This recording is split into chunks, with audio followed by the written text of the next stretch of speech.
the second tier. Welcome to the 2025 Sir Doug Nicholls round with ABC Sport on ABC Radio, Sport Digital and the ABC Listen app. Thank you, Charlie. Welcome to the Gabba in Brisbane for the continuation of the first week of Sir Doug Nicholls rounds. And it's the Demons today and next week to be known as NAM, making the trip to take on the Premiers, the Brisbane Lions. My name is Quentin Hull. What a gorgeous Sunday it is in the River City. Something special about afternoon football in this part of the world when you get to the cooler portion of the year. We've played some pretty hot daylight games here at the start of the year, but a little bit cooler now and really just perfect conditions for football as the Brisbane Lions return after sharing the spoils with North Melbourne at Hobart last week. 7 wins, 1 loss and a draw for the reigning champs who are about to enter the field, and they're taking on the Demons who were within a point of the Hawks at three-quarter time last week but got steamrolled in the final term. And that was their first loss in a month. NAM, the Demons, 3 wins, 6 losses for the season, but come here with a pretty good book of performances against the Lions of recent times. They've played a couple of finals. There's been a couple of big games between these two, but the Lions have got the recent bragging rights, having won both games last year, but the most recent was only a 5-point win at the Gabba when it required a great Hugh McCluggage goal late in the game for Brisbane to win. And there's some big news out of the Lions pre-bounce as well. Oscar McInerney will not be fronting up against Max Gawn today. There's been talk that he's been struggling with a back injury, and he certainly looked to be a little hampered at the back end of the game at Bellerive last week.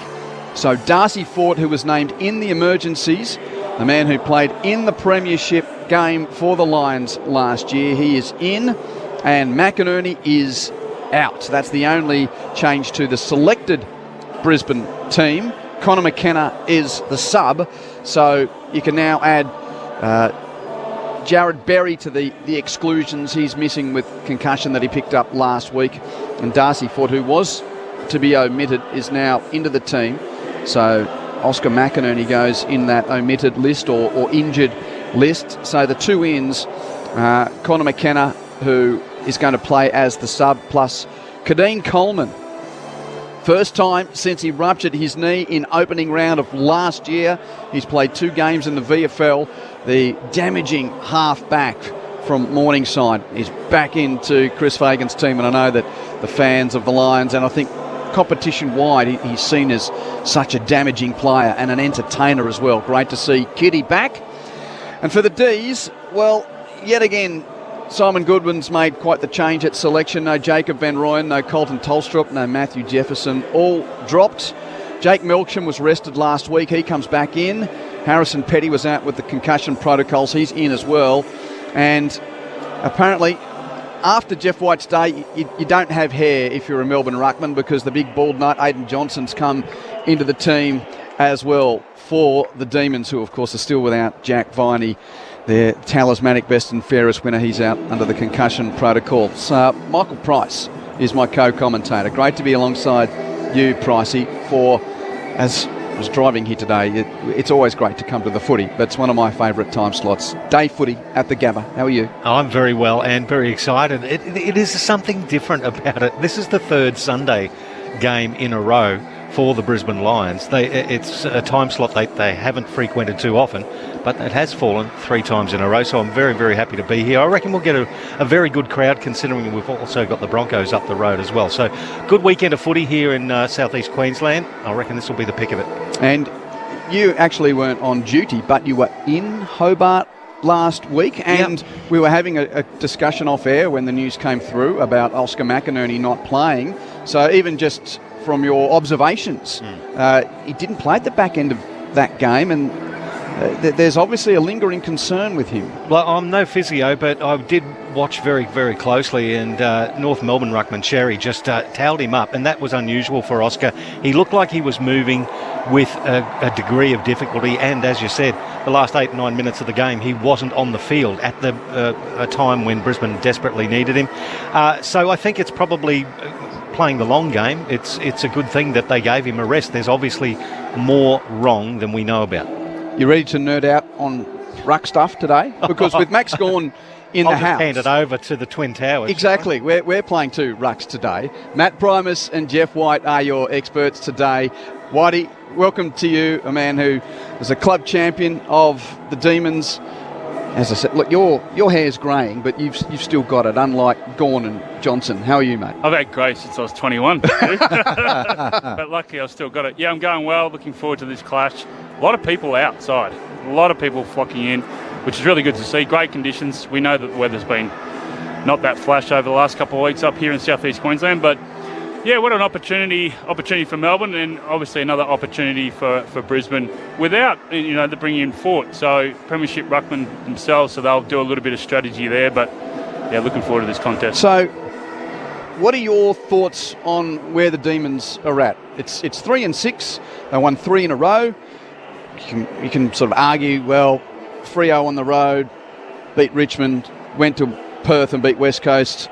What's that worth? But then you see that they were within a point of Hawthorn last week at three-quarter time, only to be overrun. So where do you think the D's are at? Yeah, look, it's an interesting one. I mean, the 3 wins that they had was great, get their confidence back, but I thought they competed really well for 3 quarters last week. It just showed the class. Hawthorn showed their class definitely in the last quarter. But I think their strategy last week was pretty sound. To get Hawthorn, you've got to get them from behind because they take a lot of the grass in front of them. So it was a good match-up, well played. And, I think they would have got a little bit of confidence out of playing a top 4 side, even though they couldn't go with them. Brisbane, on the other hand, I don't know. North Melbourne played really, really well. They should have deserved to win in the end. Well, both sides should have deserved, I guess. But, interesting. Just remember last year when Melbourne came up here, they weren't travelling that well and they nearly beat Brisbane. And Brisbane was actually, I think that was when they started getting their momentum back in the middle of the season and were able to get on a run. Still visions of Hugh McCluggage in that left forward pocket. It was that game where he kicked the late goal and won by 5 points. Matt Primus, it's always good to be on air with you and smiling after Southport had a win yesterday. You've just returned from Melbourne. So what are your thoughts ahead of today, Matty? Well, last time I was here, I saw Brisbane towel up the Suns, and they were amazing, weren't they? Their game was back to full 4-quarter game, which they haven't really produced this year, and then a bit of a surprise last week. So just that mental aspect of going down to Hobart, not quite switched on. North get a sniff and stay in the game.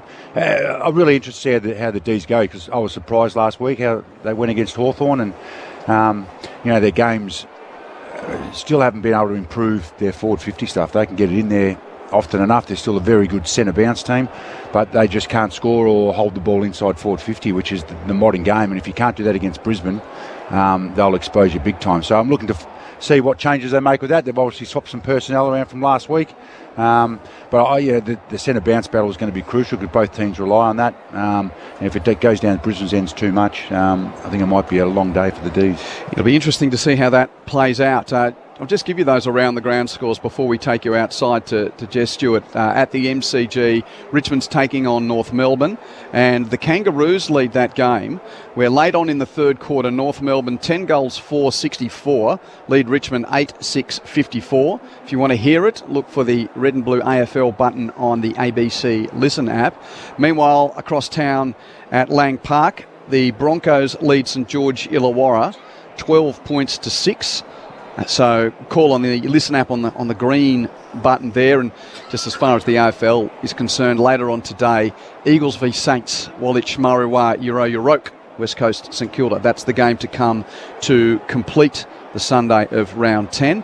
2 other games in the NRL as well. Next up, it's the Raiders up against the Titans. And then the West Tigers play South Sydney. So heaps of footy available for you. You can make your choice on the ABC Listen app, green button for the league and the red and blue buttons for the AFL. As speaking of red and the blue, they make their formation. Lions about to come over and get ready for the Welcome to Country. Jess Stewart, welcome to you on the boundary. Thanks, team. Beautiful conditions today. Given the kind of inconsistent weather you mentioned before we have had in Brisbane throughout this week, about 24 degrees at the moment. Slightly warmer than we have had this week as well. It's kind of cooled a little bit for Queensland standards, but a bit warmer today. Nice, beautiful afternoon at the Gabba for some Sunday afternoon football. Just a quick one. I did speak to the Lions about this. Oscar McInerney laid out. They weren't too forthcoming with details. There had been rumours, as we know, about his injections or perhaps a need for injection in the back. But they said he trained all week. He's only missed one game this season due to gastro, and he did do captain's run yesterday. He carries a big workload, and they need to manage him. So that's the latest on Oscar McInerney. Good on you, Jess. Let's take you down to the on-field opening ceremony, the welcome to country before this game. Welcome to Louisa Bonner, a Jagera woman and member of the Jagera clan group, descendants of the Jagera language people of southeast Queensland, to deliver our welcome to country. Thank you very much for that warm introduction. You know, nobody does reconciliation better than community, right, folks? And the best reconciliation places are in sports. That's where it brings black and white, yellow, purple, whatever colour you are, whatever race, whatever background you are from. I feel the same way about being here tonight, with the ability and the option to give it an acknowledgement to country on behalf of my people, the Jagera language people, me of the Jagera and Yugarapool descendants lines.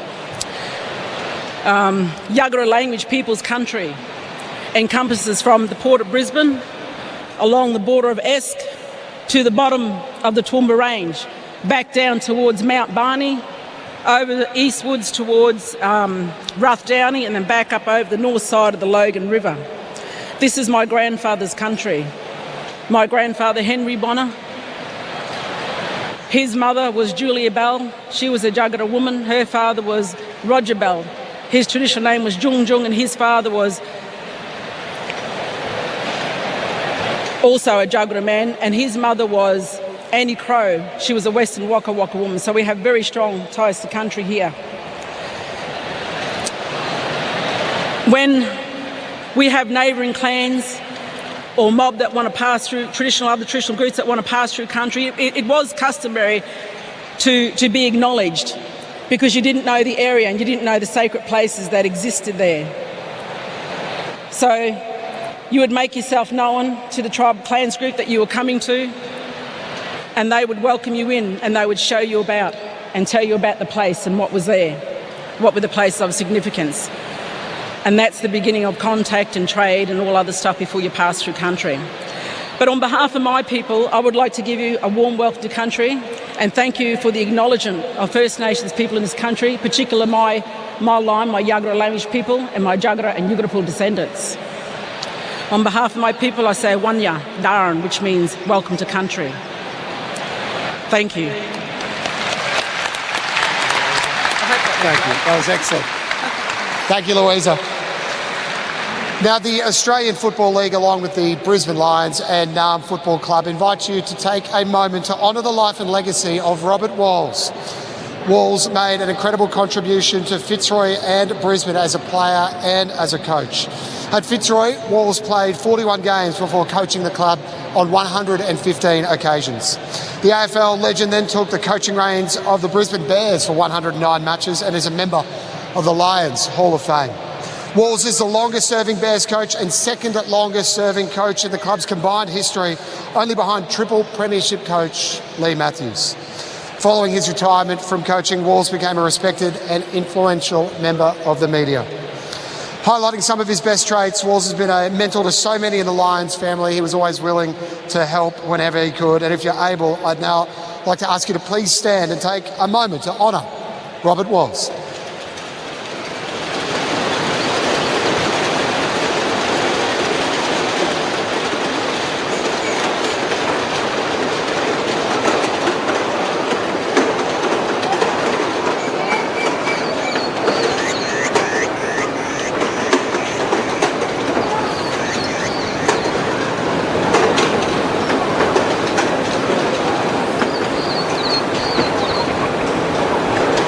What a legend, Vale Wolsey. Thanks, everybody. Let's play some footy. Go the Lions. And the mind goes back to, it was a Sunday afternoon, wasn't it, in 1995 when he was the coach of the Bears, Robert Walls. It was a hot day in Queensland and the mighty Hawks were playing. And he said, look, they're going into the shade at three-quarter time. And the Bears were 40-plus points down and still went on to win that day. It's one of many memories of Robert Walls, who across the cross-blended clubs, when he started at Fitzroy, he had no idea that they would end up being a part of the history of the Brisbane Football Club. But he was a coach for 5 seasons at Fitzroy in the early 80s, and then a 5-season coach at the Bears in the early 90s. And at the end of his glittering playing career at Carlton, he played his last 3 seasons as a player at Fitzroy. So he was always going to be very fondly remembered in these parts, and he passed on Thursday, and well respected here by the two teams ahead of this contest. Quentin Hull and Michael Price to call the action with Matt Primus and Jeff White. Jess Stewart is on the boundary, and repeating that late news if you are just joining us, Oscar McInerney is not playing. Darcy Fort comes into the team for Brisbane, so Fort to go one-on-one with the man widely regarded as the best ruckman of his generation in Max Gawn. And the subs, it's Connor McKenna for Brisbane, and the sub for Nam is Bailey Fritsch, which I find that interesting. Why would Bailey Fritsch be the sub? He's been out of form. I think they dropped him.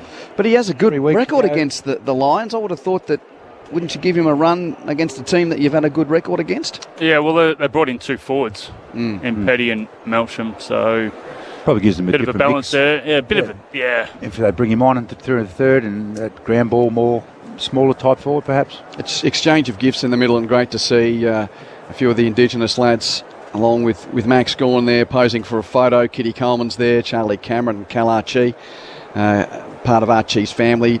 The designers of the Sir Doug Nicholls round Guernseys for the Lions, and Stephen May, he's won the toss. And the D's are going to kick to the left of your radio dial. They're kicking to the school end. So, where's the bigger watch today? Is it for the Lions off the back of their draw last week? You know, the bubble of the premiership, was that the first sign that, you know, the momentum might be slowing a little, or is it the D's who have got to really make a statement here? If they win, it's a statement to say that they're still in the season. Are they on wood, Whitey? Yeah, I think.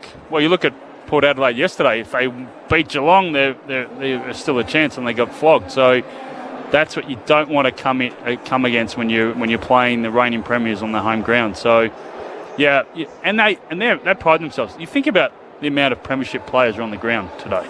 There's going to be a hell of a lot of experience and premiership players that are from both sides. So there's still a lot of pride in the D's, and I guess from Brisbane's point of view, draw last week, one of the bottom sides, no disrespect to North Melbourne, but where they are on the ladder. So they're at home, they're looking to bounce back and get those 4 points. So looking forward to a ripping game. Can I ask you for a tip, Jeff? No, you know who it's going to be. Yeah. Well, I can ask you. I can't ask you for an unbiased tip, can I? No. Yeah. You're tipping the Demons. Demons in a close one. Matt, who are you tipping? Brisbane by 6 goals. Okay. So I've got to drive him home later on. So this will be interesting. I might be on the roof. 6 goals already. Yeah.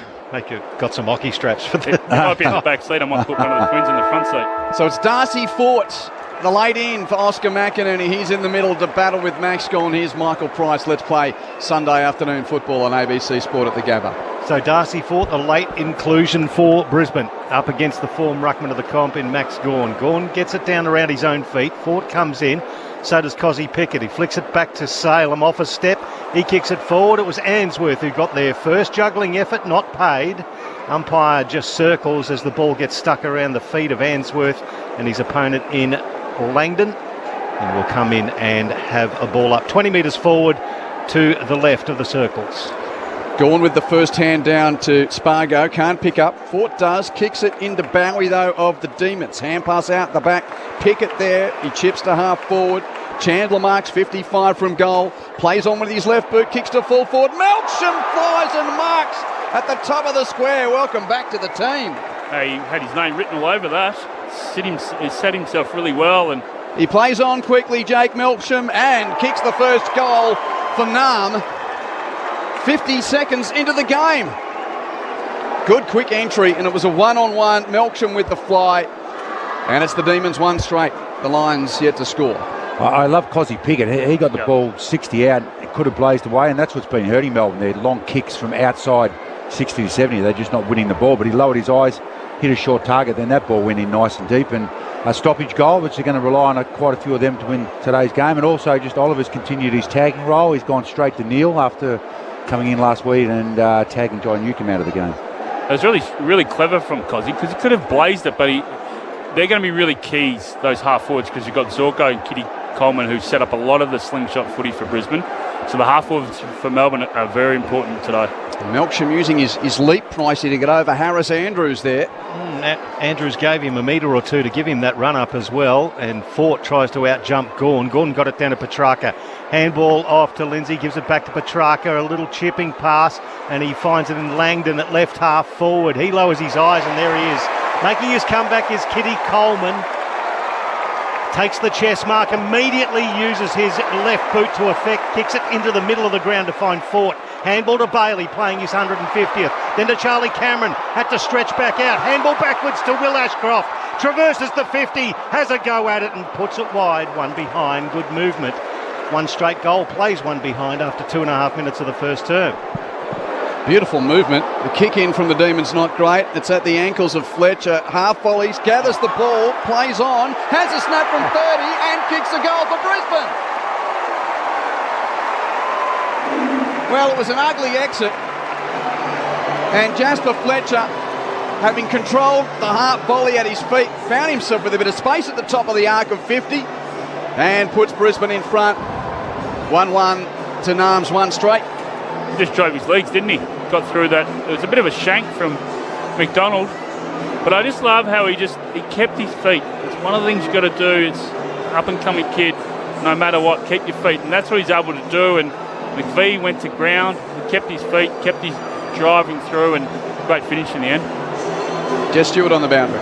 Geez, that must have felt very good for Kitty Coleman, the crowd that just roared for him as he got that intercept mark and then immediately played on and found Darcy Fort with a beautiful kick across the ground. What a reception he got then with that first touch. The crowd erupted when Kitty got the ball, and boy did he use it out of the middle. Gawn wins just outright, grabs it, kicks it inside 50, bounces freely. Harris Andrews tried to gather it, Melksham was all over him. Nice tackle, dragged him to the deck, and the umpire's going to come in and ball it up in the right forward pocket. For the D's, they're trailing by 1 point. Gawn clearly beats Fort, taps boundary side. It's rowed by Neil, though, tackled by Petrarca. Hand pass from Neil to Andrews. Andrews can't create close to the boundary. Gave it to Dunkley, who's tackled over the line. Great reading there from Neil. He knew that was a set play there between Gawn and Petrarca and sharked it, so really good awareness in the stoppage. Boundary throw in the right forward pocket for Nam. It's gone to the front, but give that one to Fort. Ricochet though to Petrarca of the D's.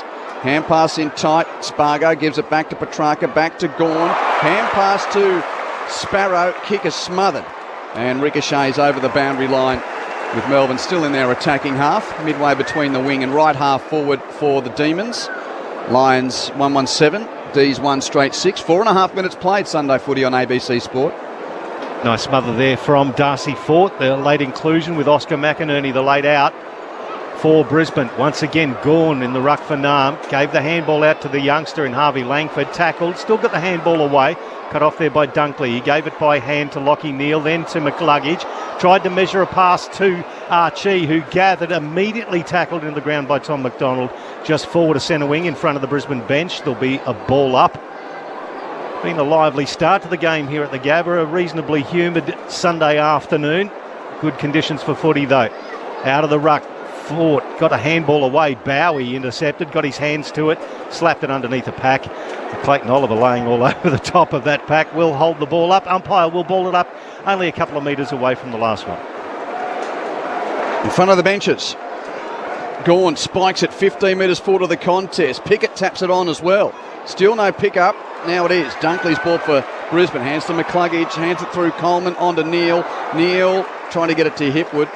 Couldn't really do it effectively, and it's out of play once more on the outer side.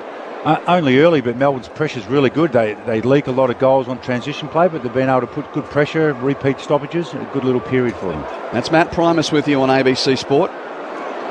Once again, In front of the interchange gauge, boundary throw in. Gawn first hand. Down to Langdon. Hand passes to Oliver. Rush kick from the clearance to half forward. Leicester was first to meet it for Brisbane, couldn't mark. On the deck, Zorko taps it backwards to the advantage of Payne. Gives it to Bailey, under pressure, hands it to Andrews, even under more pressure. He's tackled by Melksham. Locked up, no prior ball up on attacking 50 for Nam. Yeah, there's the pressure that we can see there from Melbourne. There's no exits for Brisbane at the moment. Fort in the front position in front of Gawn. Then Gawn actually sharks it. It was an up and under. Did it go the distance? The mark was taken. Oh boy, I didn't think that made the distance, but it was taken by Harrison Petty. 30 metres out, slight angle to the right. The umpire thinks it went the 15. Can you give us your travelling Wilburys line, please? Oh, 2/3 of the travelling Wilburys, Harrison Petty. It's just one of the best. And I want to make sure that our listeners get to hear your musical/sporting genius turn of phrase every time this man plays. Well, he is the late inclusion. It's working for them so far. Bailey Fritsch probably sitting nervously on the bench as the sub. Harrison Petty from 35 hooks it wildly. Barely makes it through for one behind, so it's 1-1-7 apiece and 7.5 gone to the first term. So it's not all right, so to speak, with that kick. Zorko with the long inbound to a packet left half back. Fletcher picks up for Brisbane. Kicks infield, read by Langdon. He spoiled it away from Rayner. Rove by Pickett. Hand pass to Petrarca from 50. Kick smothered by Rayner. Brisbane's ball. Hands to Zorko. Hands it on to Wilmot. Has a bounce and runs through the middle of the Gabba. Links with McCluggage. McCluggage with a deep entry. Archie out the back. Turner, though, does brilliantly for Melbourne in the one-on-one. Going with the flight. Takes the defensive mark. Plays on quickly. Kicks to right half back. Salem marks and slows it up. What a great mark from Turner. Yeah, continuing the musical motif. His nickname's Disco, and the flashing feet got there in front of Archie as the D's move it from right half back, and that was an awful kick really. It was Dane Zorko who got there first, right on the logo on the outer side of the Gabba. Immediately flares it right to Leicester into the middle of the ground. He runs forward, handball to Dunkley, off a step inside 50. Big pack fisted forward by May for Nam. Front and square was Bailey playing his 150th. He handballs it in board. Logan Morris has it on the boundary. Oh, sizzles a kick. Beautiful pass from Logan Morris. Hits Hugh McCluggage on the chest. 30 metres out, slight angle to the left. Yeah, a couple of bad turnovers. Langford, he kicked one inside 50 straight to Kitty Coleman, and then he just butchered that kick there, and you just can't afford to do that against Brisbane, and they sweat off those forward 50 turnovers and might make them pay here. That square up from McCluggage, though, just brilliant. The ability just to square up to where the ball is, and great kick. So Hugh McCluggage, only the 3 goals, yes, it was the 3 goals won so far, and that makes it 4. He puts it straight through. 2-1, 13 to the Lions. Nam 1-1-7. It's a 6-point ball game. 9 gone first term on ABC Sport. Tight one at the G. Richmond lead North Melbourne by a solitary point. You can hear it on the Listen app on the AFL button. Look for the red and blue button. Richmond 10-6-66. North Melbourne 10-5-65. Early stages final term. Crosstown in the league. Broncos 20 lead Dragons 18. With about 13 minutes to go. Matt Primus, Jeff White. Yeah, a good start from Melbourne. They're 6-2 up in clearances. They're going to need to probably dominate that today. That's their best way of scoring, getting the ball inside 50. So it's going to be hard to dominate Brisbane in that area, but they've started really well. Give themselves a good look at the scoreboard. They've just butchered a few inside 50s, but they're up and about early, the Ds, and in the game.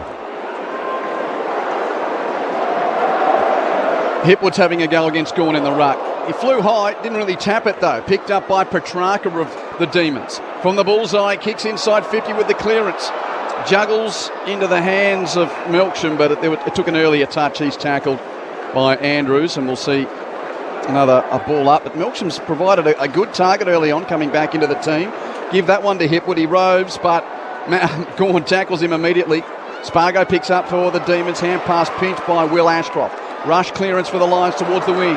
Edge of the centre square. It's punched towards half forward for Brisbane. Roved by Fort. Hand passes to Cameron. He evades Tom McDonald. Hand passes infield. The Indigenous boys combine. That's a Sadak Nichols round special. Archie kicks the goal on the run from 30 metres out. And put it as written that's in the highlight clips when they're promoting this round next year. Yeah. Cameron hand passing to Archie. But the guy who caused that was Cameron, because he ran laterally. So he ran laterally, and then Turner came off him and got caught in the traffic, and that's where it allowed Cameron to go forward. Then they were able to get the hands over, and then he was able to chip it inside to Archie. So well set up. It's about the ability of creating width, and what he did by doing that was he allowed the space, and then he got the handball out. So well set up there from Cameron. Lions 3-1-19, D's 1-1-7, 11.5 first term. Just Aidan Johnson in the ruck here. He's got the same head as Big Maxi Gawn. Yep. But he's launching in there. But once again, you see the speed and open space is what's going to give Melbourne's defenders a headache today. So he gets up there. Johnson completely misses the agate, and so did Eric Hipwood at the base of the pack. Rivers gets the handball forward, cut off there by Rayner. Toes it forward about 15 metres, cut off by Bowie. Handball Petrarca. Now to Langford into Rivers in the centre circles again. Straight up the middle again, Nam. Kicks it inside 50. Yep. Cuzzy Pickett out-muscled Answorth 20 metres out directly in front. And the kick from Rivers there was off the line. So wasn't in line with the goals. That's where Andrews was setting up. That's where Payne was setting up. It was off the line. So it was a wonderful kick into space. Keziah Pickett, a renowned goal kicker, from 20 metres out directly in front, bangs it through. Nam get their second and reduce the lead back to a goal. 3-1-19 to Brisbane, Nam 2-1-13, and we played nearly 13 minutes of this first quarter on ABC Sport. Indigenous players on show. One there for Archie, Keziah Pickett. Was it Archie that his sister designed the jumper? Yep, that's right. Cozzy Pickett's dad designed the jumper for the D's. Good work, Jeff. And, so just seeing now, Gawn's coming back out to ruck. So was it Hipwood versus Johnson the previous? Yep. Yeah, okay. And now Fort's coming out as well. So it seems as though... Yep, running with him all day, 40 probably. I'd suggest probably that's a Chris Fagan more so than a Simon Goodwin. Though if Johnson goes into the ruck, they put Hipwood there. And if Fort's there, if Gawn's there, they want Fort against him. So 1 goal, the lead to Brisbane. 3-1 to 2-1. Good start at the Gabba. That bounce actually favours Gawn a bit. Up lets it go. Taps down to Petrarca. Overruns it though. Bailey picks up. Gawn tackles him high. Free kick to Zach Bailey. Lad from the Northern Territory / Adelaide. Playing game 150. Go to Darcy Ford here. Gawn's caught on the mark. An easy matchup if he goes deep. Yeah, he's in the hole now. Petrarca's getting back to him. Oh, Matt, you've called it brilliantly. Fort flew. Couldn't take the mark though. 30 from goal. Rove by Ashcroft, given to Ashcroft, Levi, snaps on his right from 40, looking for the goalmouth or Cameron, punched away by McVee, D's with the Rove. It's May handing ball back to McVee, kicks around the boundary line, and another of these young guns, Xavier Lindsay, takes the mark in the right back pocket for Nam. Long kick in the Gawn direction, flying high above him was Harris Andrews, fisted it forward, Rove by Bailey, immediately tackled into the ground by Langdon. He sees that early, doesn't he, Harris Andrews? Just what Gawny wants to. Right. The ball. We're just talking about ruckman and getting back injuries, and that wouldn't have helped anybody's back, that one, as it comes off the hands of the ruckman in this contest. Langford just got belted off it, picked up by Will Ashcroft, handball backwards to Bailey, then forwards to McLuggage, off a step to the arc. Loman was nudged underneath the ball by Bowie. Umpire saw it. Loman will take a free kick. He'll have to let go from 50. As in fact Bowie stands on the arc of 50, so it'll be longer than that. Loman pops it inside the 50, gives it to Bailey, shrugs Bowie off, gets onto the left foot, centres the ball. Gawn fists it 15 metres forward. Spargo roves, handball backwards, put his teammate under pressure, got rid of it. Now Will Ashcroft in traffic, the ball knocked out of his hands. It's hacked out of there by Turner. Towards the wing, Melcham nudges Andrews under the ball illegally. Push in the back. Melcham had marked it and then chucks the ball at Andrews so fiercely. It ricocheted off him and he's given 50 metres. Well, he gave the ball back to him. And Andrews didn't, And Andrews didn't catch it. I think it was just the way he did it though, the force. Yeah, but it doesn't matter. If he's allowed to be angry as long as he's in the laws of being angry. Well, technically it wasn't thrown directly at him. It was foot to the right. That's closer to 50 metres for descent rather than not returning the ball to the player. Anyway, Harris Andrews can kick a goal here. It's been a while.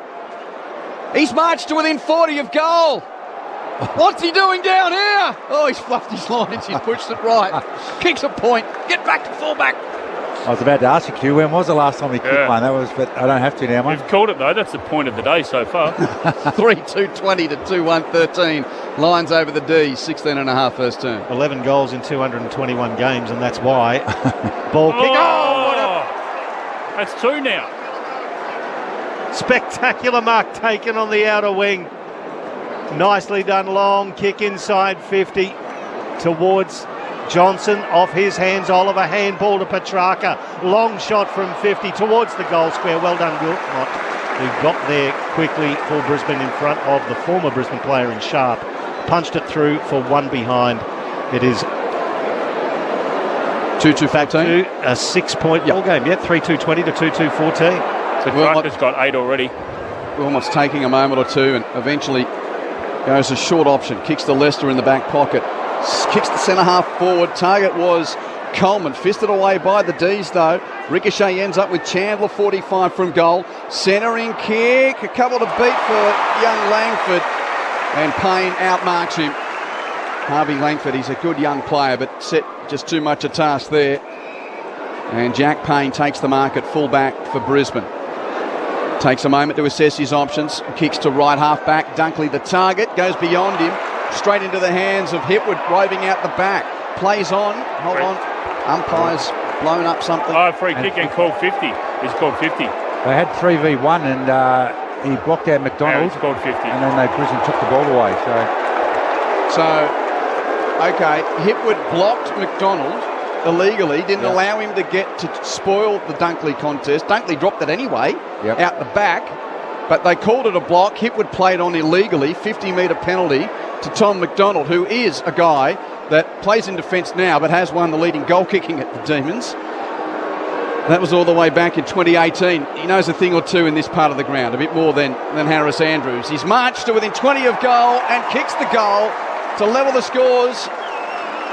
Nam 3-2, Brisbane 3-2, 18 and a half minutes first term. Yeah, once again, just took away their X. It's a bit of a silly free kick, but they're in the game. They're playing to their strengths. They're +4 in clearances. They're +4 in contested possession. So they're giving themselves a good look. They're playing to their strengths. And then they are harassing Brisbane very well when the ball gets outside. And that's what's keeping them in the game. Fantastic start by the D's. After showing some good form the last 3 weeks and then taking to one of the best teams last week and just falling over the last 20 minutes.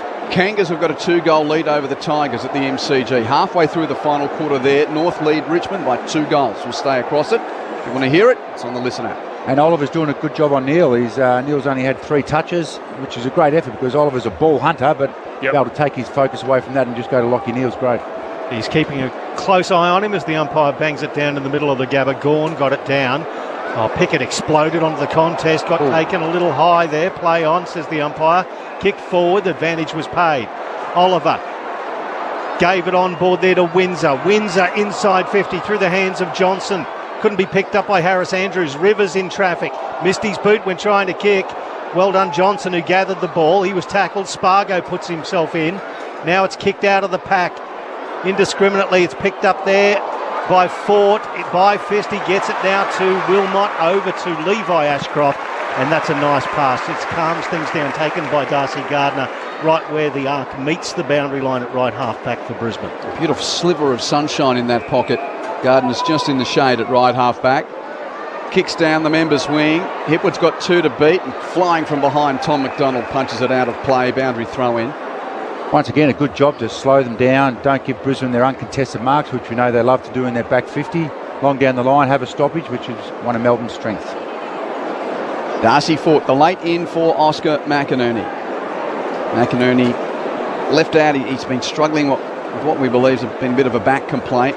Gone first hand, no rover though. Neal pinches it for Brisbane, hands to Dunkley, hands to Bailey, hands to Levi Ashcroft. Sorry, that was Will, now giving it to Levi outside the contest. Levi turns over the kick, went to the wing, May intercepts for Nam, plays on quickly.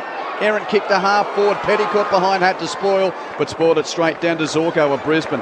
Hand passes to Andrews, edge of the centre square on halfway. Kick to half forward, hoping for Fletcher. He's outmarked by young Langford. Langford gets onto his trusty left foot, pops it into the middle. Oliver gathers, handball to Rivers, now to the run of Salem. Salem onto the left foot inside 50. D's everywhere. They've got a chance here. The former Lion in Harry Sharp takes the mark. 45 metres out, 45-degree angle to the left. It's a bit of a corridor wrestle at the moment. The Lions were trying to go in and then D's smothered it. Now the D's are sort of coming through the middle. So see both sides are trying to own the corridor and D's are sort of winning that battle at the moment. In his 10th game for Nam, Harry Sharp traverses the 50-metre arc and slices it to the right. It's going to be short as well. Andrews fists it through. Rush through for one behind. So Nam lead it by a point, 3-3-21 to the Lions, 3-2-20. Quick exit. Zorko hand passes to Coleman in the left back pocket, and again that left boot. Oh, we've missed it. Beautiful pass marked by Bailey, forward of half back. Bailey plays on, kicks to McCluggage, marks uncontested, kicks to half forward. Lohman takes the mark. 70 from goal, left half forward, kicks infield back to Bailey. There's that brilliant Brisbane ball movement. Bailey now holds up. But the Lions work that out of side. They get it uncontested to halfway. Hand pass to Coleman. Coleman on his left from 50. Long range shot on goal. Misses everything to the near side. And everything was perfect until then. Out of bounds on the full. Free kick Nam in the right back pocket. It's the D's by a point. 22 and a half minutes played. First term Sunday footy on ABC Sport. The extraction for Nam goes awry. It's cut off there by Levi Ashcroft. He's about 75 from his own goal at right half forward on this Vulture Street site of the Gabba that's, well, it's resting in shade at the moment. Hipwood made the lead. It was popped up for him. McDonald did beautifully. Rode the bump as he gathered the ball. Handball off to Rivers. Rivers measures a kick towards Langdon. It was fisted away by Ashcroft, but Langdon got there again. Right on centre wing. He pops it up. Finds Harrison Petty at left half forward. He's 60 from goal. Harris Andrews standing the mark. Got a forward spare of the ball. He went sideways and it was easy for Will Ashcroft to read. Got his fist to it and now they'll run it out here. The Lions, it's through McCluggage. He pops it to the wing and it's found Eric Hipwood right in front of the commentary box. Right on halfway. Hipwood with his left boot. Infield on the 45. Great kick to McCluggage. Marks it almost true centre half forward. Plays on, chips inside 50. Cameron leads, can't mark under the pressure from McVee. Does his own roving though, Charlie, and squares up pass to Logan Morris. Kick to the corridor. Morris marks 40 metres out directly in front. And he's already got the one goal assist, Cameron. What was smart with that is that Hipwood went inside and then they kicked it outside to Cameron and then he's kicked it inside. So the Demons defenders are shifting one way, off balance. Bit of a zigzag going forward, so really smart play there from Brisbane. Morris with 13 goals so far this season. Straight in front, kicks from 47 metres out, good looking right foot. Puts the Lions back in front in this seesawing first term. Brisbane 4-2-26, Nam 3-3-21, 24 and a half minutes. First term. Good game, this. Yeah, enjoying it so far. Game, and with Harrison Petty, you'd see what he's trying to do, wheel and go into the corridor. I think if he had this time again, he'd just get it deep inside forward 50. But it just shows you the ability of Brisbane to be able to clog up the corridor, get their numbers, and then the slingshot footy from there. And that's where they get a lot of their run and momentum going forward from the half-back line. And Charlie Cameron has not been very prolific in front of goal this year. But a couple of good signs there for him, Matt. Yeah, he's lively, he's on his toes, he's creating a lot of havoc, isn't he? And that's bringing other people into the game, so maybe not reflected on having his song played 5 times today, but everyone else will have a song played because he's creating a lot of havoc down there. Well, we'll be hearing a lot more of Logan Morris's song after he extended his contract by 2 years after being seen in the Nam outfit in social media as well. At least the Demons were putting that one out there. Regardless, McCluggage with the clearance, and here he is again. Takes the mark 45 metres out, more or less directly in front, right in his wheelhouse. And that's why you play in front. A bit of a dump kick from McCluggage out of the centre. Really well organised. He had 2 on him there. Be able to get through and then just get it forward. But when you have your forward line structure and in front, you just never know what can happen. 14 goals for the year for Logan Morris. The man standing the mark, 45 out. He's off the long run. Kicks it just before the arc. He launches a beauty. 2 in a row from Logan Morris. And the Lions extend their lead to 11 points. 5-2-32 to 3-3-21. 26 minutes gone first quarter. ABC Sport. They're their first centre bounce clearance, Brisbane, but their first one for a goal. So Melbourne have done really well in that regard. Beautiful ruck work by Ford. And as you said, a quick kick there, but a beautiful finish. And well, it looks like we might be in for a high-scoring game, the way the ball's rolling. Bit of a shootout at the moment. Bit more Kylie Minogue rather than John Denver at the moment. Yeah, doesn't quite get the crowd singing along, does it? But anyhow, each to your own. Pricey, that's up your alley? Oh, just the young ladies dancing in the sand. It's great to see. Great to see. Bring the kids in. 5 points in it at the G. There's about 6 minutes left there. North Melbourne still in front. Kangas 12-6, 78. Tigers 11-7, 73. So a good finish coming up there. Centre bounce. Gorn with first hand. Petrarca roves. Oh, his hand pass. He has to go mop it up. It didn't find a target, but he cleans up his own mess, so to speak. Wide kick towards the flank. Gathered by Langford. Hand passes there under pressure. Windsor loses it. Gets up though, Windsor, trying to chase down Morris, who gathers for Brisbane.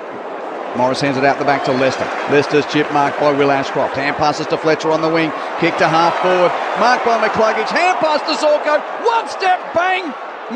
Over the head of Cameron and through for a point. Wasn't accurate and didn't have the journey. Brisbane by 2 goals. Jess Stewart on the boundary. The D's have got the humidity fan out already. Is that what you call it? The humidity fan? The one that sprays all the water, I guess you could say. But it is quite warm in the sun. So I just think they're trying to make sure the players stay nice and cool. Well, as Salem brings it back in, the long left footer towards the outer wing. Roved by Neal. Got the handball off there. Oh, was smothered off the boot of Fletcher. Well done by Petrarca. It lands in the hands of Rayner, playing his 150th. Held up. And it'll be a ball up right on the arc of 50 at left half forward for Brisbane. Leading this one by 2 straight goals late in the first term. Pickett off the hands of the ruckman, taken down in a brutal tackle. Brutal but fair by Cam Rayner. The umpire will come in and throw it up only a couple of metres adjacent to the last one. He's done well to get Cozzy there. Poor. Again, gone too good for Fort, but roved by Neal of Brisbane. Hands to Rayner from 60. He kicks to the pocket. Out of bounds on the full. From the second of the 150 gamers. Pick number 1 in the draft of 2017, having played his Talent League footy at the Western Jets, Cam Rayner, but he's kicked that one out on the full. Tom McDonald short with the inbound. Steve May takes the grab. Nahm with it. D50 right half back. May, the high left foot kick down the wing. Gorn the target. Andrew spoils, but roved by Spargo of the D's. Hand passes to Melksham. Melksham kicks to attacking 50. Petty the lead, but Payne knocks it away. Good one-on-one battle. That was sensational from Payne there, because it was darting back. Petty was darting back, then darted forward, and Payne just picked it really early, and then was able to complete the spoil. Big Baywatch. I still reckon that's one of Acker's better nicknames. He's come up with a few. I like that one. So Darcy Fort takes it out of the ruck, dribbles it forward. Turner, handball back in board to Langford, gives it to Pickett. They're in the centre circles now. Pickett onto the left foot after a bounce, and there he is, Big Baywatch. He dropped it. It bounced off a bicep. Picked up there. Big snap there from Chandler. Hits the post halfway up. Could have been anything there. 5-3-33 the Lions. Nahm 3-4-22 back to 11 points. 30 gone first turn. And again, no pressure on the inbound. Zorko strolls out of the goal mouth and hits Levi Ashcroft. Bounced off a bicep. That's the call of the day so far. You like that one? Oh, yeah, I love that. Levi Ashcroft at D50. Kicks to the wing, looking for Hipwood, who was behind May. Neither could mark it. Ball out of play. Quentin Holt, Michael Price, alongside Jeff White and Matt Primus. Jess Stewart's on the boundary. You're with Sunday Footy on ABC Sport. 3 minutes to go at the G. North lead by 4 points. It's a tight one there. Gorn taps down to Pickett. Pickett runs into a brick wall, loses the ball. Picked up by Zorko of Brisbane on the wing. Chips laterally. Levi Ashcroft takes the mark. Plays on with a spearing pass to his brother. Will presents, marks. Chips to half forward. No one marking Hipwood. Marks it uncontested, 52 out. Rolls onto his left. That's Eric Zark. He loves it. Kicks the goal. 2 steps and launches with the left. Lions by 17 points. Brisbane 6 goals, 339. Lead Narm 3-4-22. Yeah, I just watching Stephen May there. Disappointing by him. He was in the contest with Hipwood here, and Maisie just walked back from that throw in, and Hipwood just had a shot all by himself, and then he was complaining to Petraka and Gawn, and I think Gawn said, go back down, back 50 and do your job down there. So disappointing from a leader then, giving Hipwood an easy shot on goal. Still had to finish it, but a disappointing goal too, because there's about 40 seconds to go, and Melbourne were in the game, and now it's just starting to stretch out that lead again. Loved how Brisbane just summed it up though. They were very patient from Ashcroft to then Hipwood. Very patient about delivering the kick, but lowering their eyes and not going to bombing it inside forward 50. Narm with 7 centre bounce clearances to 2. They're dominating the hit outs as Gawn gets it down yet again to Oliver. Oliver off to the run of Bowie. Under a fair bit of pressure, he pushes it out by boot to the right-hand side of the field. Gathered there by Langford. He gave it to Chandler by hand, danced around and basically took the ball over the boundary line. Crowd wanted deliberate, nothing doing. So it'll be a throw in at right half forward for the D's, trailing this one by 17 points. Kangas still 4 points in front. There's 80 seconds left at the MCG. Gawn with the ruck spike here at right half forward for Narm. Hoping for Langdon near the boundary. He couldn't pick it up. Langdon. Couldn't pick it up. It's out of play. It's difficult with a Langdon and a Langford. Langdon and Langford, yes. Langdon with the headband. The headband, the long locks. Langford, the young talent. Ford won that tap at left half back for Brisbane. No Rover. There's Langdon again. And guess who he handed it to? Tried to. Langford. No, stop. Couldn't pick it up. Out of play. Throw it in. Got about 40 seconds left in this first quarter. Brisbane leading by 17 points. Good crowd in here for a Sunday afternoon, considering got the rival code up the road with a full crowd as well. Good weekend of sport in southeast Queensland. Whistle on play. Bronx lost, by the way. That game's just finished. Dragons 30, Broncos 26. Wow. If there's not enough early pressure on Coach Madge Maguire anyway. The ball gets kicked back from Darcy Ford after that whistle on play. He puts it back to Zorko. He's at left half back, and he's just taking his time to have a chat with the crowd. Yeah. Seen the message on the boundary line. 30 seconds to go. Short passes to Neal. Lockie Neal, left half back, runs on and kicks a long ball to a pack at half forward. Tall timbers there, no mark. Bowie roves from Melbourne. Hand pass off, bounces away from Turner into the hands of Will Ashcroft of Brisbane. Hands it to Dunkley, and the siren beats everyone just as Morris was about to go inside 50. So that's quarter time at the Gabba. Brisbane lead Narm by 17 points. The Lions 6 goals, 339 to the Demons 3 goals, 422. Logan Morris has kicked 2 goals. Jasper Fletcher, Hugh McCluggage, Cal Archie and Eric Hipwood the others. While for Narm, Jake Milchin, Cozzy Pickett and Tom McDonald have kicked the goals. There's 10 seconds left at the MCG. There's a stoppage on the southern wing. Big Toby Nankervis is tangling with Tristan Sherry. Sucks off a few seconds off the clock, which the Tigers fans don't want. They won the close one at the G this time last week against West Coast. And North are only seconds away from picking up a victory. Siren's going to sound at the MCG, and all over, Kangas have won. North Melbourne has won the first game of the day by just 4 points over Richmond. Kangaroos 12 goals, 678 to the Tigers 11-8, 74. So that good display in Hobart last week against the reigning premiers. They end up getting a victory. The Kangas 12-6, 78 to 11-8, 74. North Melbourne victors over Richmond, and repeating that score in the NRL. St George Illawarra, after a tardy start, I think the Broncos led at least 12-0, if not more than that. But they've come from behind the Dragons and beaten the Broncos. St George Illawarra 30 to Brisbane's 26. So we've still in the AFL got the Eagles and the Saints to come from the West. We'll keep you up to date with that.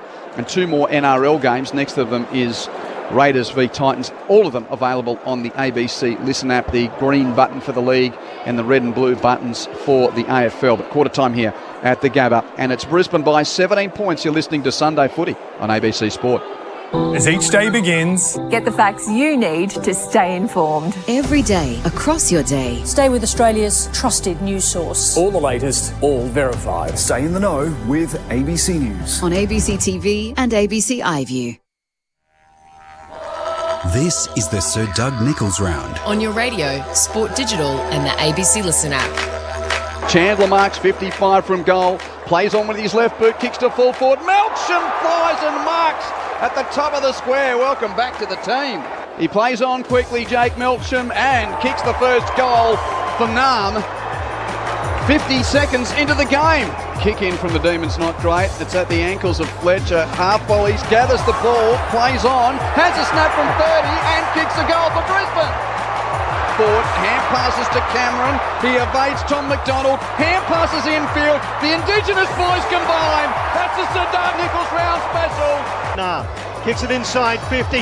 Cuzzy Pickett out-muscled Answorth 20 metres out directly in front. Bangs it through. Nam get their second.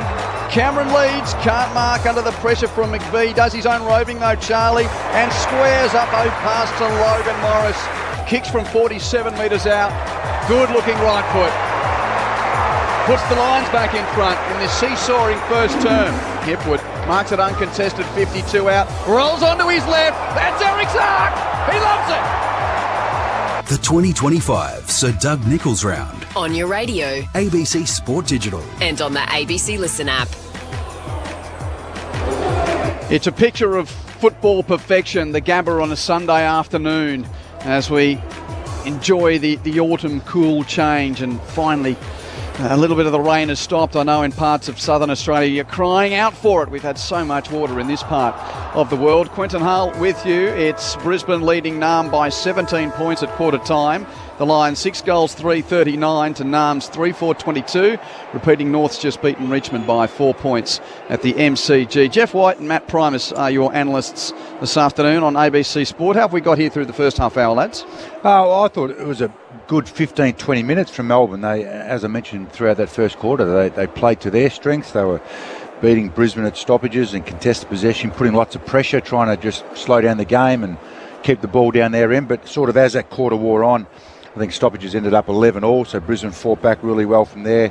They were able to score out of it, and then the area that Melbourne really struggled is that transition ball and defending that, and I think they kicked 3 goals 2 from that. Brisbane, they look electric anywhere around the ground or when the ball's on the ground. So look, it's going to be really hard work for Melbourne to play that style of play the whole time, especially once Gawn goes off and Petraka has a rest and those sorts of things. They haven't got too many other guys to keep buying into that contested stoppage kind of game. So a good 15-20 minutes, but it feels as if there's a pretty big gulf here once the ball's outside of a contest between both these teams. Well, they look more polished, don't they, Brisbane? And they're going for the corridor. And exactly what you said in relation to Melbourne defending the corridor. They just were able to go coast to coast a lot easy there from the Melbourne coaching staff perspective. So they want to try and sharpen that up and try and just that depth perception of the kicks, just try and close that up so they don't have access to the corridor and force them to go long down the line, because then they can kill the ball or they can get their slingshot footy going as well. But I thought the Brisbane just more polished. They turned their head. They kicked off the line, which was really effective. Resulted in a couple of goals to Logan Morris. So, yeah, really good contest to start with is in the first quarter. McCluggage had 11 disposals to lead all comers in the first quarter. Bailey with 10. Zorko with 9. It's a top 3 for Brisbane. For the Demons, Petrarca with 10. And 7 each for Pickett, Langdon, Langford and Rivers. Inside 50s, Brisbane plus 2 in the first quarter. 15-13. Overall disposals, not much in that. Brisbane plus 8 at 99-91. Clearances, 11 each. Centre bounce clearances, though, Melbourne's way, 8-2. So, as expected, with McInerney the laid out, that's making it even a bit more Gawn-sided, to put it. You like that one? Off you go, Pricey. Second term. Thank you, Q. Gawn typically wins it down. There's a whistle on play. It's going to be a free kick. It'll go against Lockneil. He was hanging on to Clayton Oliver.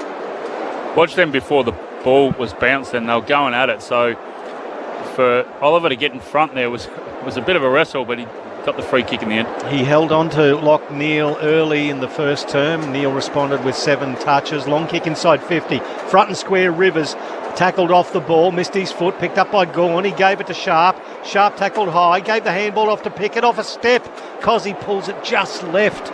Could have been brought back for that high shot, but nothing doing. One behind, 16 points the margin in favour of the Lions. We've played less than a minute as they bring the ball back in quickly. Zorko in the right back pocket. And on to McCluggage at right half back. Hand pass to Levi Ashcroft. Runs the boundary, kicks a long ball to the wing. Bad kick. Steve May was there. He had other teammates around him. Don't know what Levi Ashcroft was doing it there. A couple of demons around him. Anyway, May kicks backwards to McDonald's and then backwards to McVeigh. It was inside defensive 50 for Melbourne. The kick is poor, hoping for Oliver. There's 3 around him. Oliver couldn't pick up. Bailey does. Hand passes to Cameron. And Charlie's hooked it for a point. And he scorched Eric in the goal square too. Hipwood was there. Cameron went himself from 40. Misses. 40 plays 23. Just the execution. You could see what he's trying to do to give it to Oliver because Neil was chasing him. Oh, good mark. That's from the inboard. That's a really good pack mark. Nicely taken there by Rivers. Sparrow, sorry. It's Tom Sparrow looking very, very similar at the white boots. He kicks it long down the outer side. Off hands, Dunkley gave it to McCluggage, to Froggy Lester for Brisbane. He chips it forward. Just adjacent to the centre circles, Zorko, and he flares it out to the left again. Bailey, possession number 11 to the arc of 50, and Lockneil escapes the clutches of Clayton Oliver, takes a chest mark. And this might be just out of his distance. Whoa. He's just looking inboard. Boy, there's a lot of players inside the attacking 50. Defense are set up well. Day footy, he's got this journey. Pricey, I reckon. Ooh, there you go. Okay, let's have a side bet. Dry football. 45-degree angle to the left. Lockneil from just outside 50. Wheels around to his right. Yeah, Q, you got me, I think. No. Right to the line. Right to the line. But the mark's taken by Darcy Gardner. So you're a foot short and the Lions are celebrating. As the makeshift forward, Darcy Gardner clunks one. He's going to go back and take it quickly. From the top of the square, bangs it through. Goal number 7 for Brisbane. 7-4-46 to 3-5-23. It's a game-high 23-point margin. Whether it's 10 lengths or a nose, the payout is the same. Well done, Michael. One to you. Just disappointed by the Melbourne defenders there. They've got 3 tools down there. I don't want to seem to pick it on Maisie, but he just sat and watched it sail over his head, and then Gardner just marked the ball on the line there. I'm not sure he's his direct opponent, but key defender had to go there and just spoil that ball through. It's easy spot in the ground to rush it through, and there was a bit of a too easy goal when you're up against it away from home by one of their leaders there, Amazing. Yeah, it ended up being 2-on-1, didn't it? Yeah, Brisbane's favourite right on the goal line. Yeah. So I don't know where Gawn was in that situation either. Sometimes you want to get the ruck down in the deep inside D50. So Darcy Gardner. You sort of forget he's on the comeback trail from the ACL as well, talking about Kadeen Coleman returning today. Centre bounce, defensive side of the stoppage, it's a Brisbane ball. Will Ashcroft gives it to aforementioned Coleman, kicks it back to the bullseye. McCluggage couldn't gather. McDonald comes off, Turner, should I say, comes off half-back for the Demons to win the ball. Hands to Oliver, hands it on to Salem. Kicks wide over the head of Sharp. He'll have to chase it. He's got Lester for company. Good battle between the 2 ex-teammates. Sharp picks up. He was harassed close to the line by Lester. Sharp got the handball away to Chandler, but over the line for a throw-in.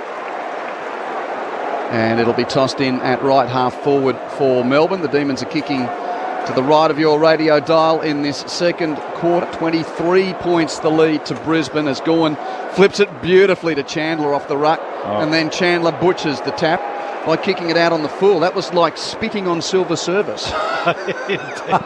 Well, I've got the 2 ruckmen today. Imagine that, Matt. Oh, you put it down the throat of your rover and he kicks it like that. You'd say that's the last one for you today. I'd say kick it on your non-preferred foot then. That was your preferred. Zorko. Now, it's a long kick. Dunkley. It was appealing for a hold as Gawn came through, but nothing doing. It goes over the boundary line. Did the ruckmen ever play favourites with their rovers? Absolutely. Oh, yeah. Hit it to your best ones, make you look good. Yeah. Whitey. For sure. The ones that are going to make you look good. Yeah. Let's see what happens with this ruck contest. You've got Gawn versus Fort. Fort got his way to the front of the contest, skimmed off his knuckles, taken by Oliver, handball to Rivers. Wheels around onto his right foot, kicks it to the top of the arc. Payne, fist it forward, front and square. Petrarca, he chips it forward. Now there's a whistle on play. It's going to be a free kick that will go to Brisbane. It'll be Josh Dunkley. He takes it at left half back, immediately chips it forward to Kitty Coleman, and the crowd is cheering every time Kitty gets close to the ball. Beautiful lace-out kick. 50-metre pass to Lohmann. He took it on his chest, played on when he probably shouldn't, and it was Windsor who pulled him down, and the intercept mark taken by McVie. Kicks it out to Lindsay, the young man in the left back pocket for the Demons. And he's kicked that off the side of his boot. Is it out on the full? No, just pitched before going out of play, but not the best exit there from Xavier Lindsay, the 18-year-old. Was pick 11 in the draft. He and Langford, the two prized first-round picks for the Demons that are going around today. Boundary throw-in on the outer side. Gawn gets to the front of the contest, but no Rover to knuckle it to. Rove by Rayner of Brisbane. Hand passes to Neil, who's on halfway. High kick towards half forward. Almost a mark to Windsor. Not paid for the D's. Picked up by Archie. 60 from goal. Bangs Brisbane into attack. All the way to the goal mouth, in fact. Near side for a point. Lions by 4 goals. 7-5 to 3-5. So Nam bring it back in quickly. It was May. Kicks it into Salem in the left back pocket. He's got a lead. Honoured that. Nice kick. Found Rivers. Rivers with the 45 kick. Back into the corridor to find Clayton Oliver.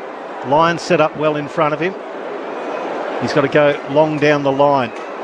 Good bit of body work there from Gawn. Kept Payne away from it. It was well roved there by Lindsay. He kicks it there to Langford. It was kicked inboard now. Oh, good fly from Harry Sharp at the back. Couldn't quite pick it up, and it was well done by Bailey. Crossed goals by foot to find Wilmot. By hand to Levi Ashcroft. Over to Zorko, who kept running under pressure. He kicked it long, and it was well fisted away by Turner over the boundary line, and we'll get a throw in 70 metres out from the Lions' goal at left half forward. Good spoil from Disco Turner there. I reckon he's found his place down back. They've tried him forward, but I think he just reads the play down back really, really well. Still, it's a great nickname. I mean, yeah, you've got your Wizards and the like, but Disco, that's a ripper. Boundary throw in. Going to the front of the contest for Nam. Wins it cleanly. Hand passes to Rivers. Kicks inside 50. Almost marked by Spargo. Had a good bite. Couldn't control it. Ainsworth Roves. Hand pass turned over though. Pinched by Oliver of the D's. Hand pass to the boundary. Spargo's there again. He can't keep it in. They've had some looks today, the D's. They've dropped some simple marks. There's been 2 in a row there, and they've had some opportunities, just not making Brisbane pay for the lack of being able to not mark the ball. Oliver's had a bit this quarter. I wonder if he's done the message of go on Neil at stoppages but run free. There's a short throw in. Johnson gets there first for Nam under pressure.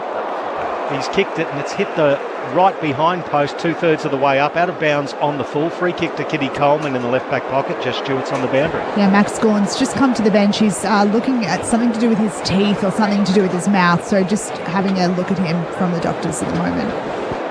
Coleman in the left back pocket for Brisbane. Again, easy power with his kick. Lohmann flew on the head of May. Couldn't take the mark. Out the back. Cameron's roving for Brisbane.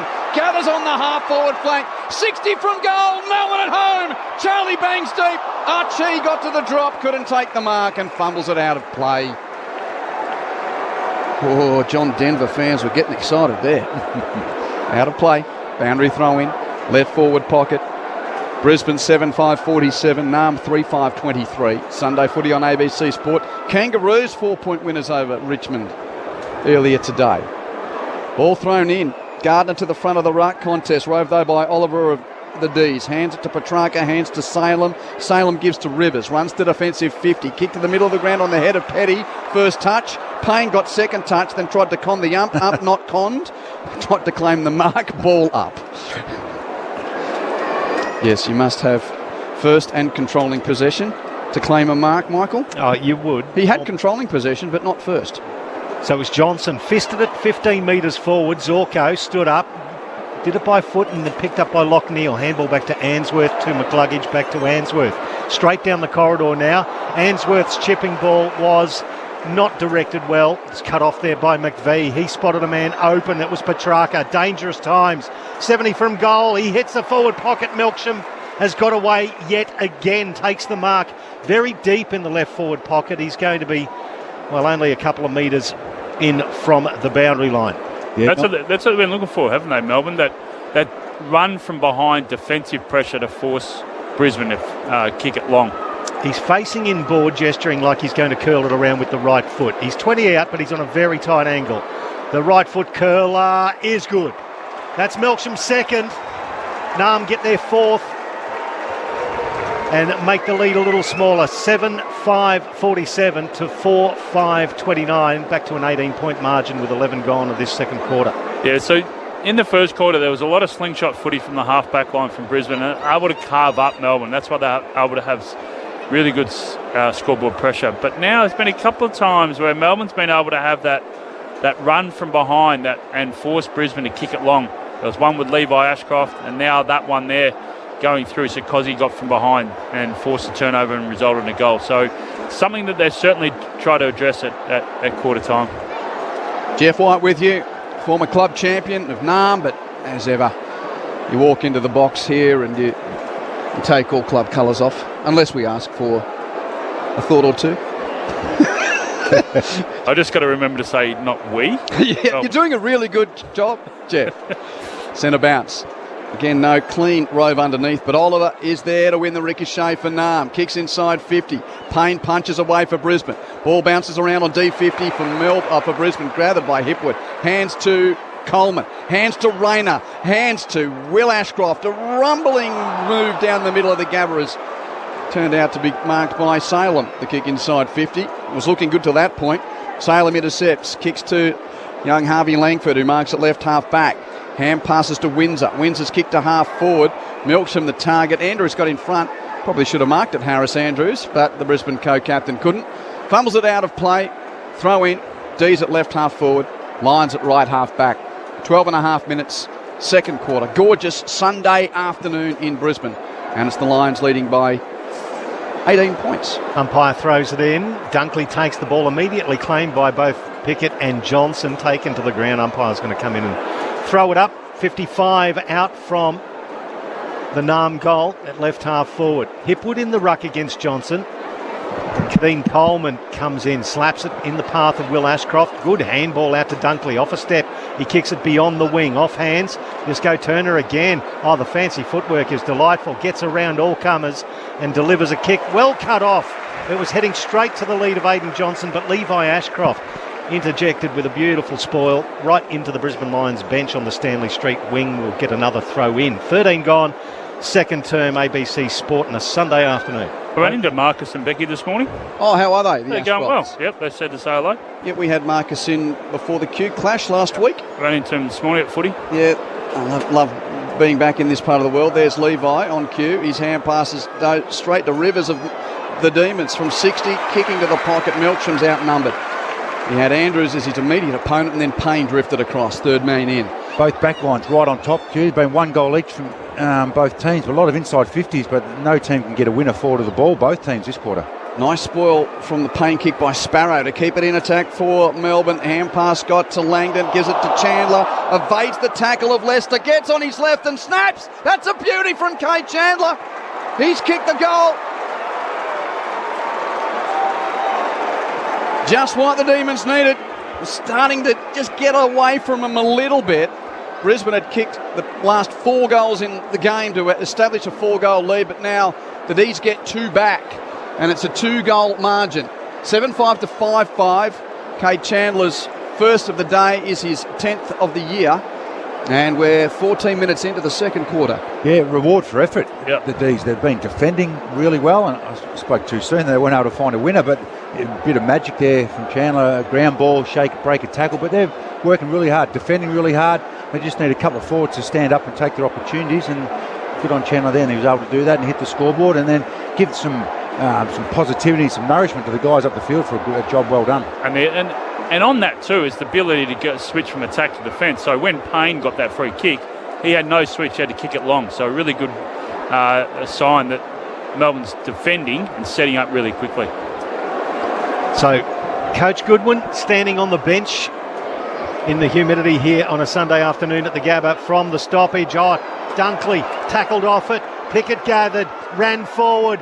Handball off to Rivers, gets onto the left foot, pops it through. Oh no, hits the post. One behind. Could have been anything there. 47 plays 36. It's back to an 11-point margin. Brisbane bring it back in quickly. 11-3 in the centre bounce in favour of Melbourne. Something Brisbane's going to have to work on. Will Ashcroft receives. Chip short up the corridor. Coleman marks. Kicks to left half back to Wilmot. So an easy transfer of possession and territory from the inbound. Wilmot, though, stagnant at left half back. Infield on the 45. Cameron juggles the mark. Defensive point of the centre square. Plays on. Right foot kicks a bullet towards half forward. Marked by Rayner and a kick and a half from goal.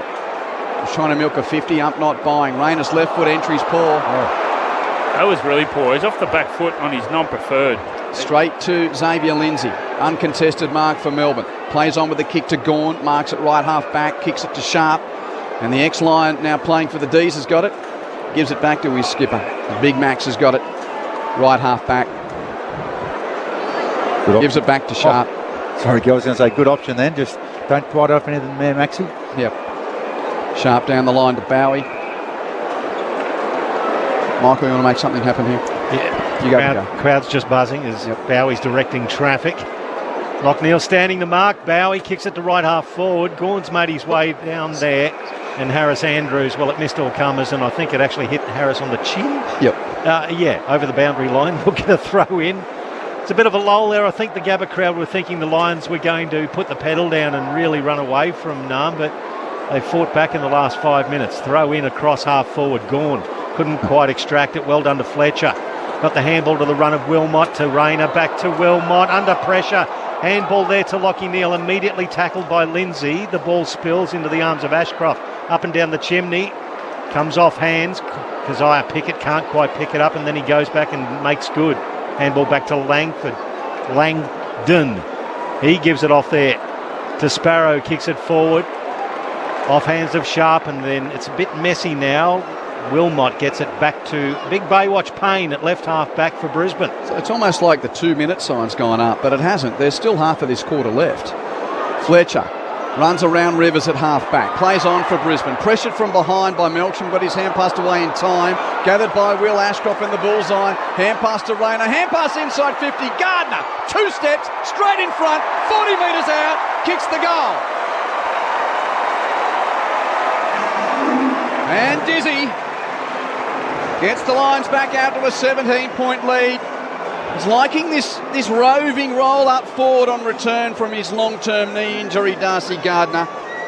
And it's Brisbane, 8 goals, 5, 53, leading Naarm 5-6, 36, 18 minutes, second quarter, Sunday footy on ABC Sport. Jeff White and Matt Primus, your experts at the Gabba. They got lucky there, Brisbane, I think, just in that middle, but they made something out of nothing, which is a positive for them, because it's sort of been, they weren't able to get some of that slingshot footy happening. So, but it just shows that the class of Brisbane, the ability to just keep trying, they keep going.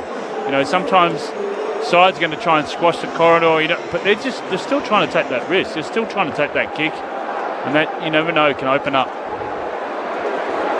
So back into the middle.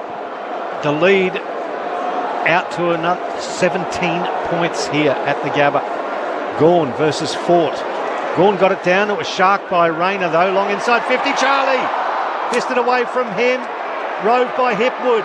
On the left foot from 45. Eric curls it across the face. One behind. 54 plays 38. 18 points the margin. 19 and a half gone. Second quarter. Really interesting then that Brisbane didn't have anyone in the goal square. But it's such a quick play out of the centre. They had no one there. Windsor receives the short kicking in the left back pocket. Long kick to the wing and a contest on the deck. Chandler somehow got a hand pass out to Sparrow. He lost it though. Turned over. Ainsworth for Brisbane. Good hand pass infield to Zorko, edge of the centre square. Kick to half forward. Gathered on the half volley by Lohman, who puts an in and away on McVie to create space and slot it down Charlie's throat. Cameron Marks on the lead, 30 out. Probably should have swallowed the mark a moment ago when he was leading out Charlie Cameron, but he's got an opportunity here. 44 goals last year. He's a 4-time leading goal kicker for the club, Charlie Cameron. He's only kicked 8 goals so far this season. He's been quiet in that regard. But he loves the Gabba. He loves Sir Doug Nicholls round. 40 out, slight angle to the right. He's missed that one though. He's just not his best self in 2025 just yet. That's a point, 19 points to lead to Brisbane. So prior to this game, 8 goals, 13. He's kicked a couple of behinds there as Melbourne bring it back in. Fisted away from Langford by Dunkley at ground level. Rayner starting to get involved. Tackled, still got the handball away. Picked up there by Tom McDonald. It's a little 9-iron out to the wing. Found by Sharp on the bounce.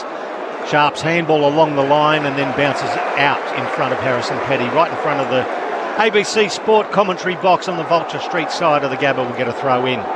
An important 7 minutes here for Melbourne. They're in the game. They're up and about. Just got to keep that pressure on the ball and get good shape behind the ball to make sure it doesn't blow away before half-time. Umpire throws it in. Gawn in front position. Could have got a free kick. Nothing doing. It's hacked out of there towards the corridor. Bailey's got a runner. It's Payne. He finds him. Lace out. Didn't have to change stride. Chips it forward and on the lead. Charlie, 60 from goal. Wheels around onto the right foot to the pocket. It didn't get to Logan Morris, putting himself in front. Stephen May fisted it over the boundary line. You'll get a throw in about 30 metres out right forward pocket for Brisbane. He's Michael Price. I'm Quentin Hull. This is Sunday Footy on ABC Sport. Getting close to half-time here. And Brisbane lead Narm by 19 points. North Melbourne defeating Richmond by 4 points earlier today. The game between the Eagles and the Saints yet to start. Over in the West, it's about 20 minutes away. Boundary throw in. Brisbane in attack. Neil hands it out the back. Cameron receives. Charlie on his left. No, it's not going to have the distance from 40. Drops in the goal mouth. May there to spoil it away. Bowie picks up for Melbourne. Demons out of trouble. Bowie's kick to the wing. To the advantage of Petty. Gathers. Hands it to Sharp. Sharp has to hand it backwards. Langdon's there and the D's lose any momentum. Langdon now hands it well back to right half back. McDonald will kick it back towards the wing. Petty presents and takes the mark. I'm just disappointed that the Big O's not playing today, so that travelling Wilbridge joke would have been really good. Petty kicks it towards right half forward. It's close to the boundary line. Spargo tries to keep it in. Does. Hand pass infield to young Langdon. On his left boot from 40. Kicks to the goal mouth. Lester gets back in the time of need. Marks in the last line of defence for Brisbane. Once again gives it to Zorko. Straightens it up. Gives it to Neil. Neil still inside defensive 50, hits Bailey. Bailey flares it out to the right half back line to Darcy Fort. And Ruckman kicks it into the path of Kalachi. Shorter centre wing, Stanley Street side of the ground. The Lions holding onto the ball. He goes laterally to the left to find Lock Neil. 70 from his own goal. He wants to go forward and decides to go backwards. He's a little confused. Forward again we go.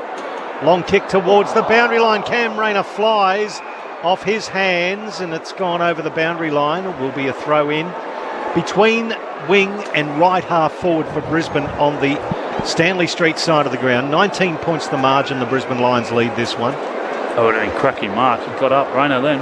And good discipline, Jeff. You didn't sort of ooh and ah there. I had to watch the replays too far away from my eyes. Gawn spikes it 20 metres upfield.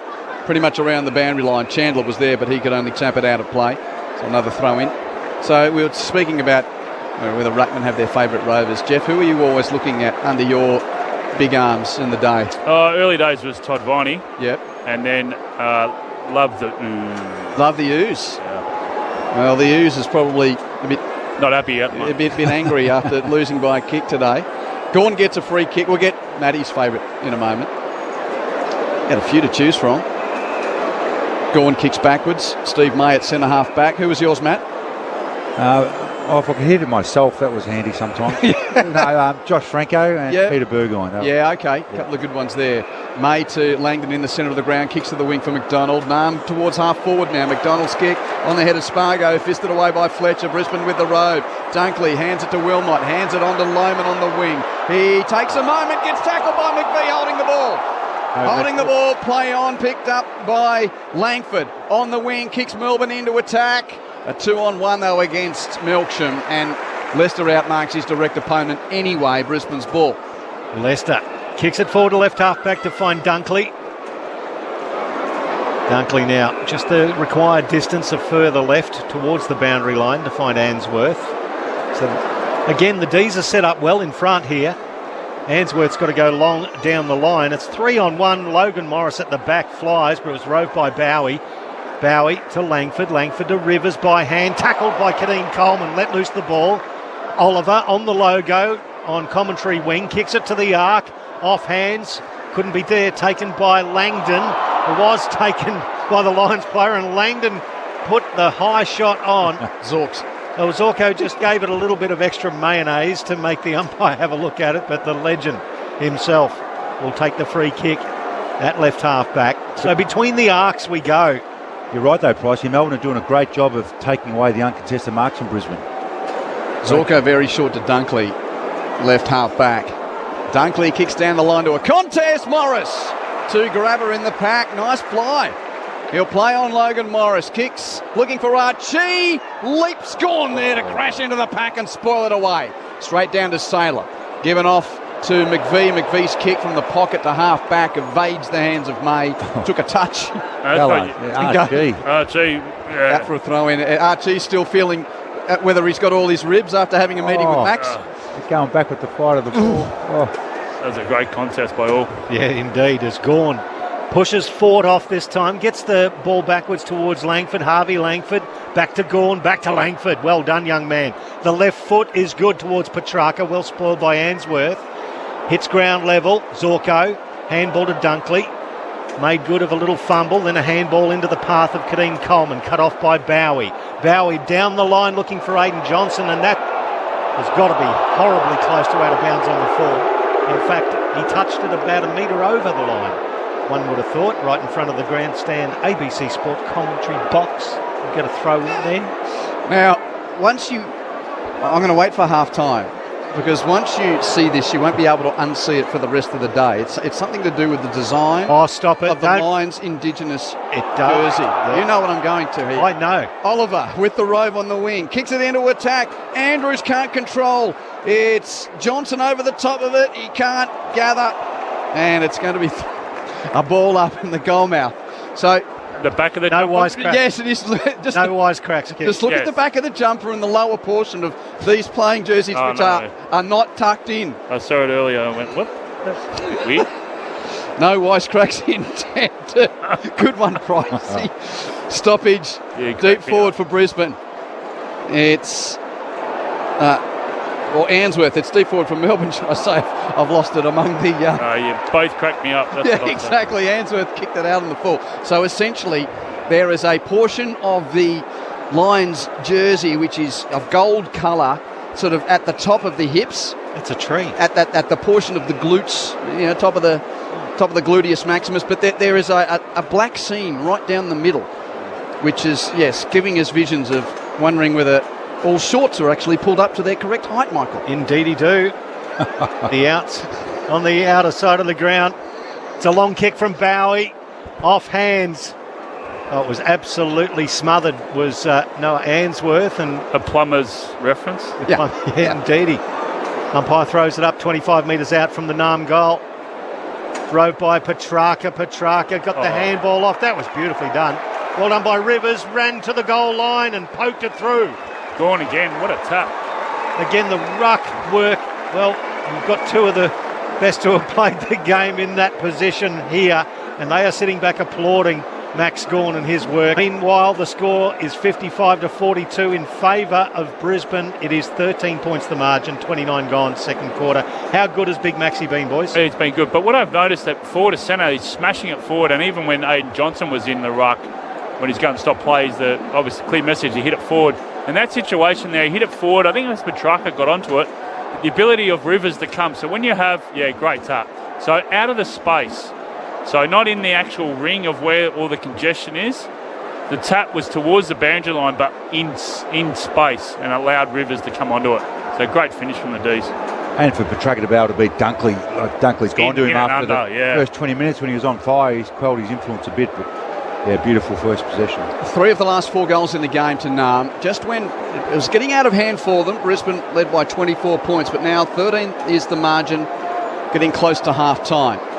Centre bounce. Neither ruckman get a touch. Will Ashcroft roves for Brisbane. Hand pass to Neil. Clearance wide to half forward. Good kick. Cameron drops a mark he should have taken. He was there in plenty of time, and McVie, he had him beaten, but Charlie just dropped it. What would you give him out of 10 for the first 10 rounds of the season, Cameron? Sort of an open question. Well, isn't it positive, though, that he hasn't been the real Charlie Cameron, and the side's going really, really well. 8 goals, 15 for the year so far for Charlie Cameron, noted goal kicker. It's more so that things like that, Pricey. I mean, and a couple of times last week, remember, they went to him late in the game against the Kangas, and he got outmarked twice in that last flurry of 3 or 4 minutes. Darcy Ford kicks it inside 50. Yes, it seriously got to end the conversation. I'll ask you boys that Max Gawn could be one of the greatest ruckmen to have played the game. He is. That's He's the reason my mum's here today. She wanted to come to watch Max Gawn play. Why wouldn't you? Yep. Kick towards half forward from Gawn off the pack. Petrarca roves. Hands to Langdon. Hand back to Petrarca. Give it to Salem. They're still on D50. Very short kick from Salem. Rivers mark. So he's at left half back, and he thought of a quick slingshot there. He sort of got caught up in triangle work. And now Rivers with a long ball to a pack on the outer wing. Andrews there. He knuckles it clear. The rove of Will Ashcroft. Brisbane's got it on halfway. Hand pass to Neil. Errant inbound on the 50. Bowie in the hole. Takes the mark for Nam, and that'll do us. That's half time. And Brisbane lead by 13 points at the long break. Good game of footy to watch.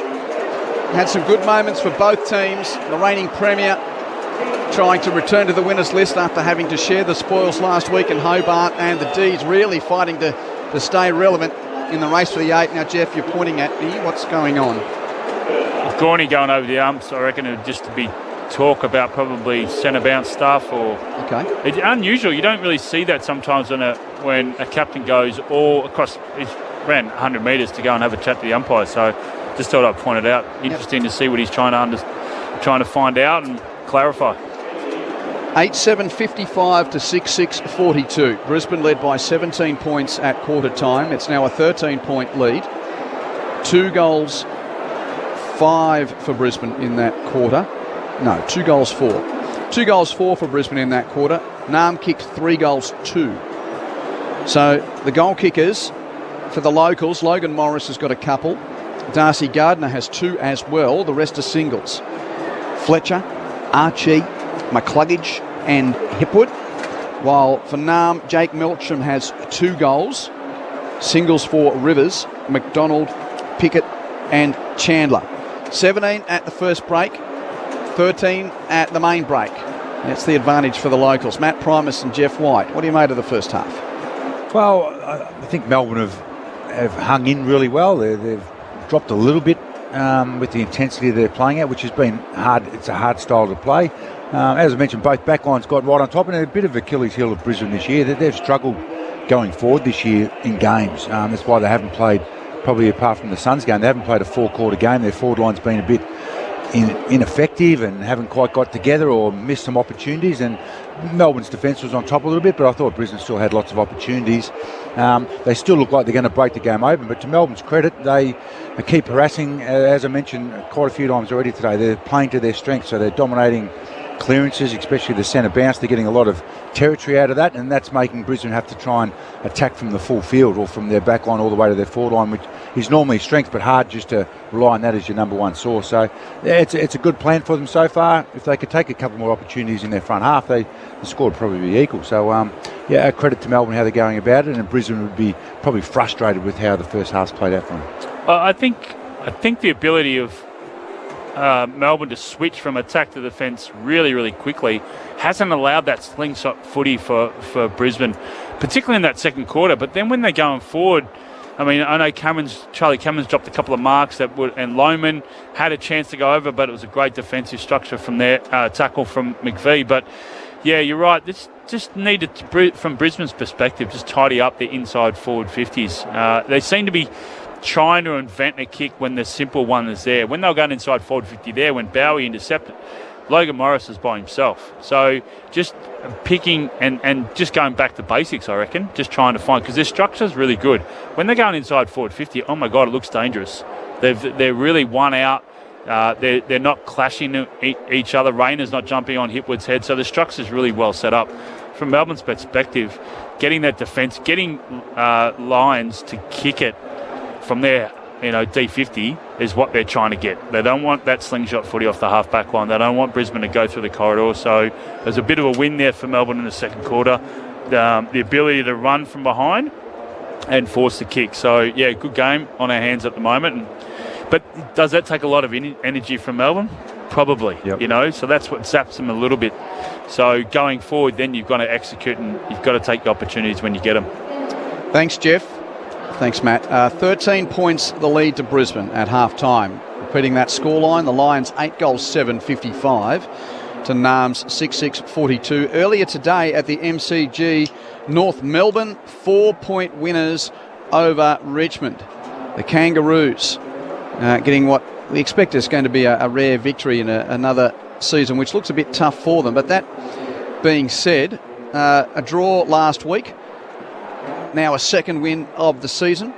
So they're up to 10 premiership points. The Kangaroos 12 goals, 6-78 to Richmond's 11-8, 73. So in beating the Tigers today, they're now only 2 points behind them. So 2.5 wins, so to speak, for North, and the 3 wins for the season for Richmond. The game between the Eagles and the Saints is just about to start. So West Coast, known as Woolwich Marriwa during the Sir Doug Nicholls rounds, and St Kilda as Euro Euroke. So Woolwich Marriwa and Euro Euroke, that's the Eagles and the Saints doing battle in the final of the games to complete round 10. In the National Rugby League earlier today, St George Illawarra defeated Brisbane across town at Lang Park. Dragons 30, Broncos 26. Second game of the day is underway. There's about 12 minutes left in the first half in Canberra, and the Raiders lead the Titans. It's Canberra 12, Gold Coast 6, and there's one more game to come later today, West Tigers versus South Sydney. So plenty of footy still to be heard. Wherever you are, you can make your choice on the ABC Listen app. If you haven't got it, make sure you get to your app store and download it. The green ABC Sport logo is for the league, the red and blue logo for the AFL. We've got two for the AFL. There's the extra button or the AFL button. Sometimes those overlap games. So we're on the extra button today. Good on you. Shout out to you if you've found us on the ABC extra button today. AFL Extra, that is, to listen to us. Half-time, it's Brisbane by 13 points. We'll take a break and be back with more from the Gabba after the latest from the ABC Newsroom.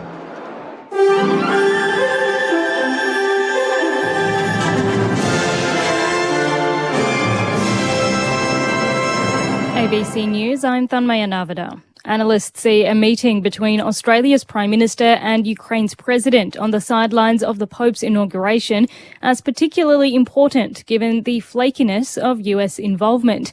Anthony Albanese and Volodymyr Zelensky are due to meet later in Rome, where they're expected to discuss ongoing support by Canberra in the war effort and also the fate of Australian man Oscar Jenkins, who's been sentenced to 13 years after being treated as a mercenary by Russia.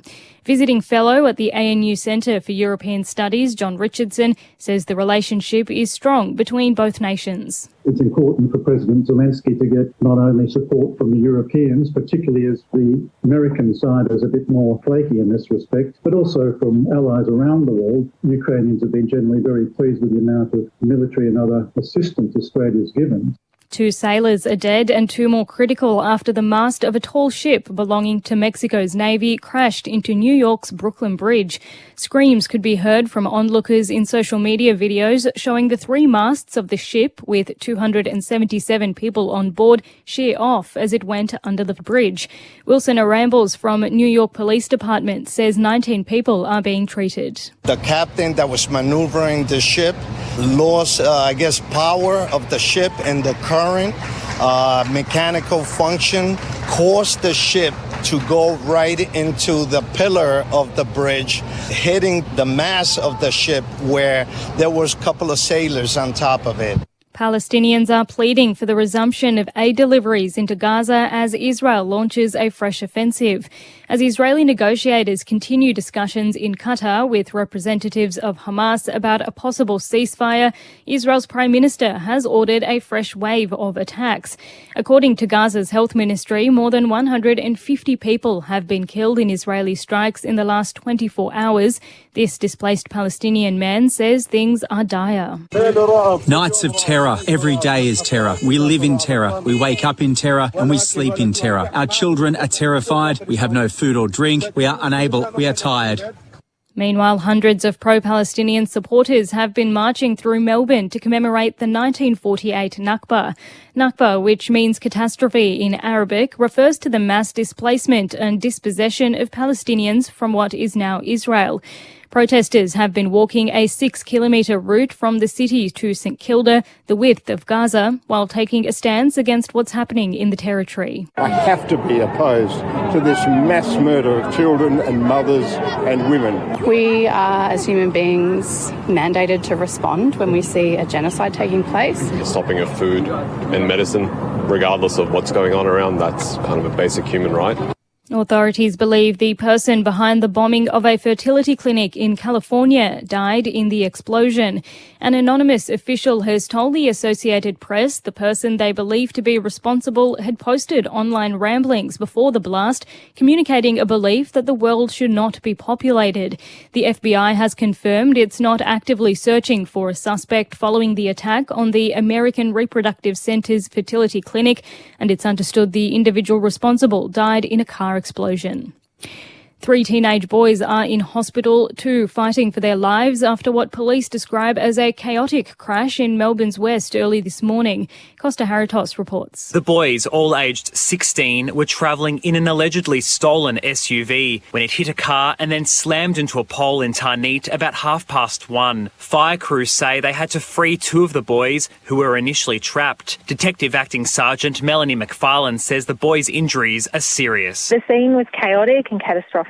The damage to the vehicle was extreme and they're lucky to be alive. Investigators this morning have combed through the scene at the intersection of Doherty's and Derrimut Roads and say the occupants of the second vehicle did not sustain serious injuries. Police checks show the vehicle was allegedly stolen from a shopping centre car park in Tarneet earlier this month.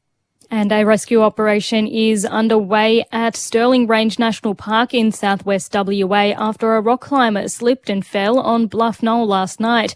Emergency services were called to the scene at around 6:30 yesterday evening, but were forced to abandon the mission just before midnight due to visibility issues. The man was forced to spend the night on the mountain before rescue efforts resumed at first light this morning. And you are all up to date with the latest from ABC News. For more, head to the ABC Listen app. The World Test Championship is coming. He gets connection here, lifts it over the keeper, 1 bounce for 4. Australia versus South Africa. And he nicks it, he's got him again. Catch every ball on the ABC Listen app. This is the Sir Doug Nicholls round. On your radio, Sport Digital and the ABC Listen app. Lockneil escapes the clutches of Clayton Oliver, takes a chest mark just outside 50, wheels around to his right. Right to the line. Right to the line, but the mark's taken by Darcy Gardner. From the top of the square, bangs it through, goal number 7 for Brisbane. Petrarca, dangerous times. 70 from goal, he hits the forward pocket. Melksham has got away yet again, takes the mark. The right foot curler is good. That's Melksham's second. Nam get their 4th. Pass got to Langdon, gives it to Chandler, evades the tackle of Leicester, gets on his left and snaps. That's a beauty from Kate Chandler. He's kicked the goal. Gathered by Will Ashcroft in the bullseye. Hand pass to Rayner, hand pass inside 50. Gardner, 2 steps, straight in front, 40 metres out, kicks the goal. The 2025 Sir Doug Nicholls round. On your radio, ABC Sport Digital. and on the ABC Listen app. Natural light still around at the Gabba. Artificial light is making a bit more of its presence felt, though. It's been a gorgeous Sunday afternoon, and we've still got plenty of footy to come. Nice to have your company here. My name's Quentin Hull, and it's Brisbane leading Nam by 13 points.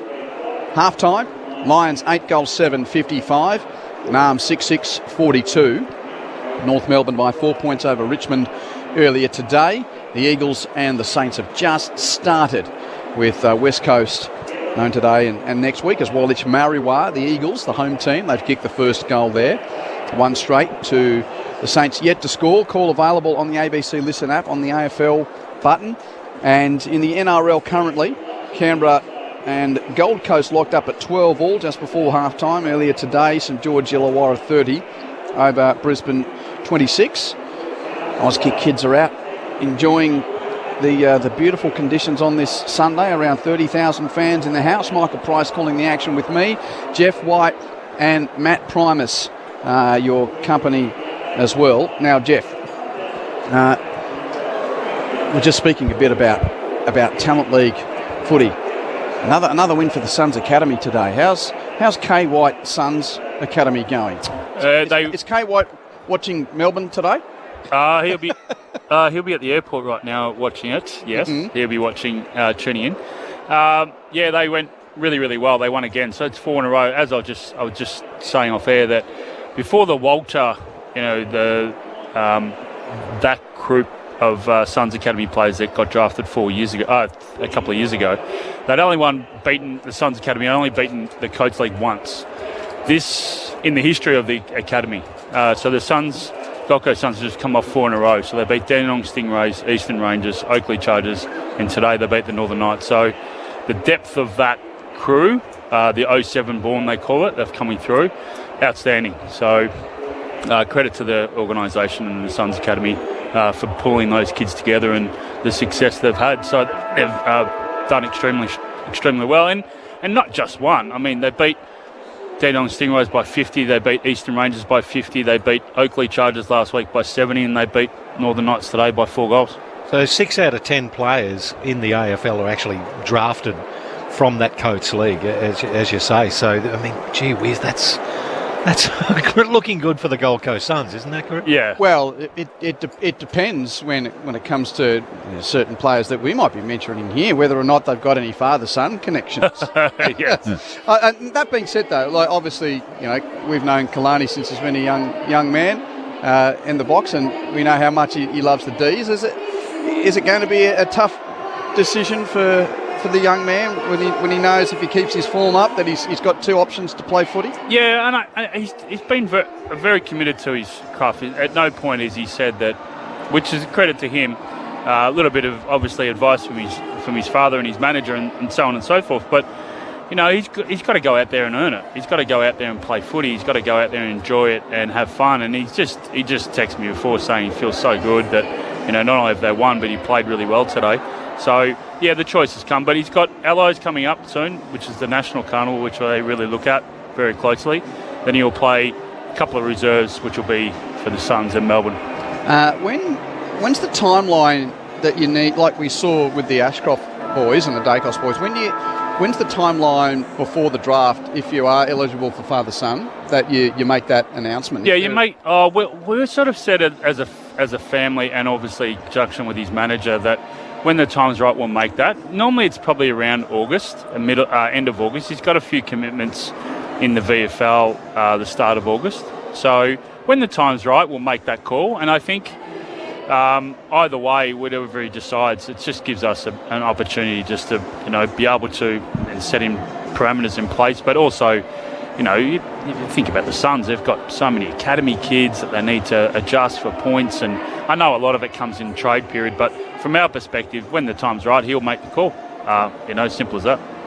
Yeah, it's strange, isn't it, to be here, and we must be getting old, Michael. I know you celebrated a milestone birthday last week. Yes, let's not talk too closely. And here we are. We've called both Marcus and Levi, and we'll play football. And boy, it'll be. I can't wait for the day to call Kay White playing for either Melbourne or the Suns. Yeah, regardless of who he's playing. Are you still going to work with us when Kalani starts playing football? Oh yeah, I love working here. It's great fun. Good. I still remember the first time where he was playing in that little Oz kick at half time. Yeah. I still remember this. This was really first when I was with ABC. And I told you, I didn't know you were going to surprise me when we got on air. And you said, Kalani's playing in the halftime. Where is he? And I said, he's that one facing into the goals talking to his mates behind the crowd. not interested in the game, and he was only 8 years of age then. So it's what a journey. Yeah, and you've spoken to him and his manager. You know where his first interview is going to be once he decides, don't you? Well, he's interviewing them, and but you need to interview him on our broadcast. Yes, I know you said that. Whatever way, I know you sent me a text when you said surely we've got to get him an interview. Yeah, exactly. So that's part of the storyline. Kalani, by the way, if you don't know, is a very tall, athletic. Very much in the mould of his dad. Except, is he taller than you now?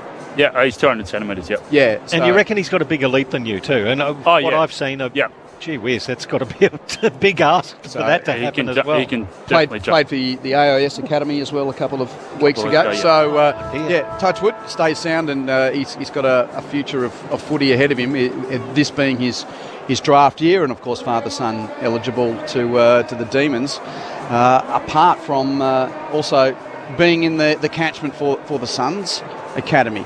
Well, let's get back to this one. I'll continue the roll on with you, Jeff. You can't underestimate the importance of this half of football for NAM, for the Demons. They're 3 wins for the season. They're only a couple of goals behind the reigning premier on an away trip. Their form's been pretty good.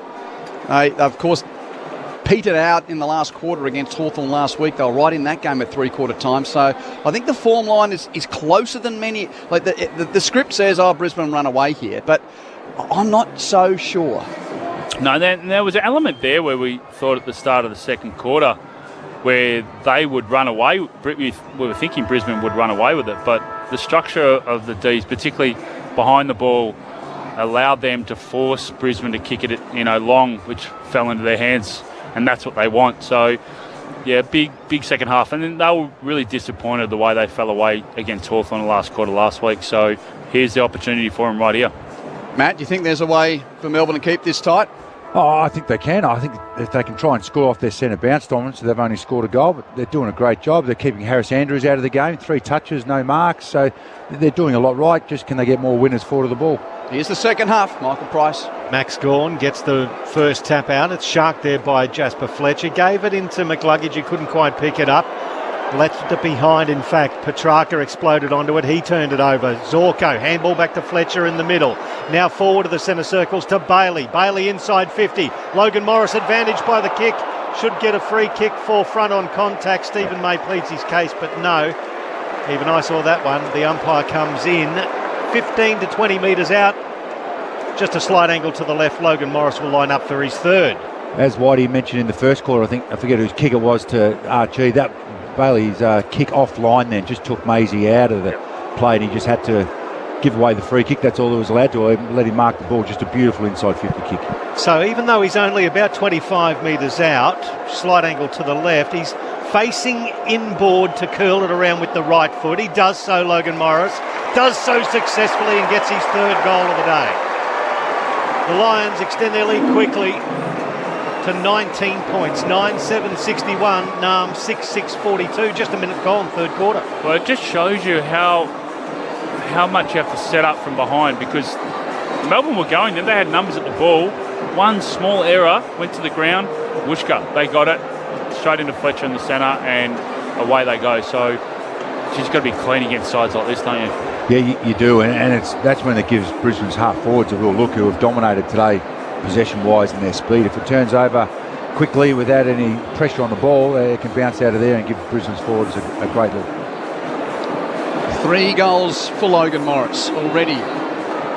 4 kicks, 3 goals, not bad.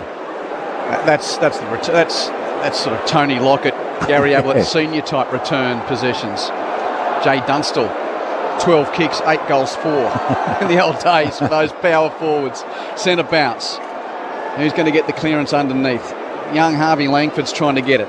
Just can't pick it up. Picked up, though, by Bowie of Melbourne. Hand passes out the back to Lindsay. Lindsay to McDonald. McDonald back to Lindsay by hand. He's at left half back and chips to the wing. Bowie marks. So Melbourne controlling that stoppage, but off the clearance, having to go defensive and wide. Yeah, that's a win for Brisbane, isn't it? Yeah.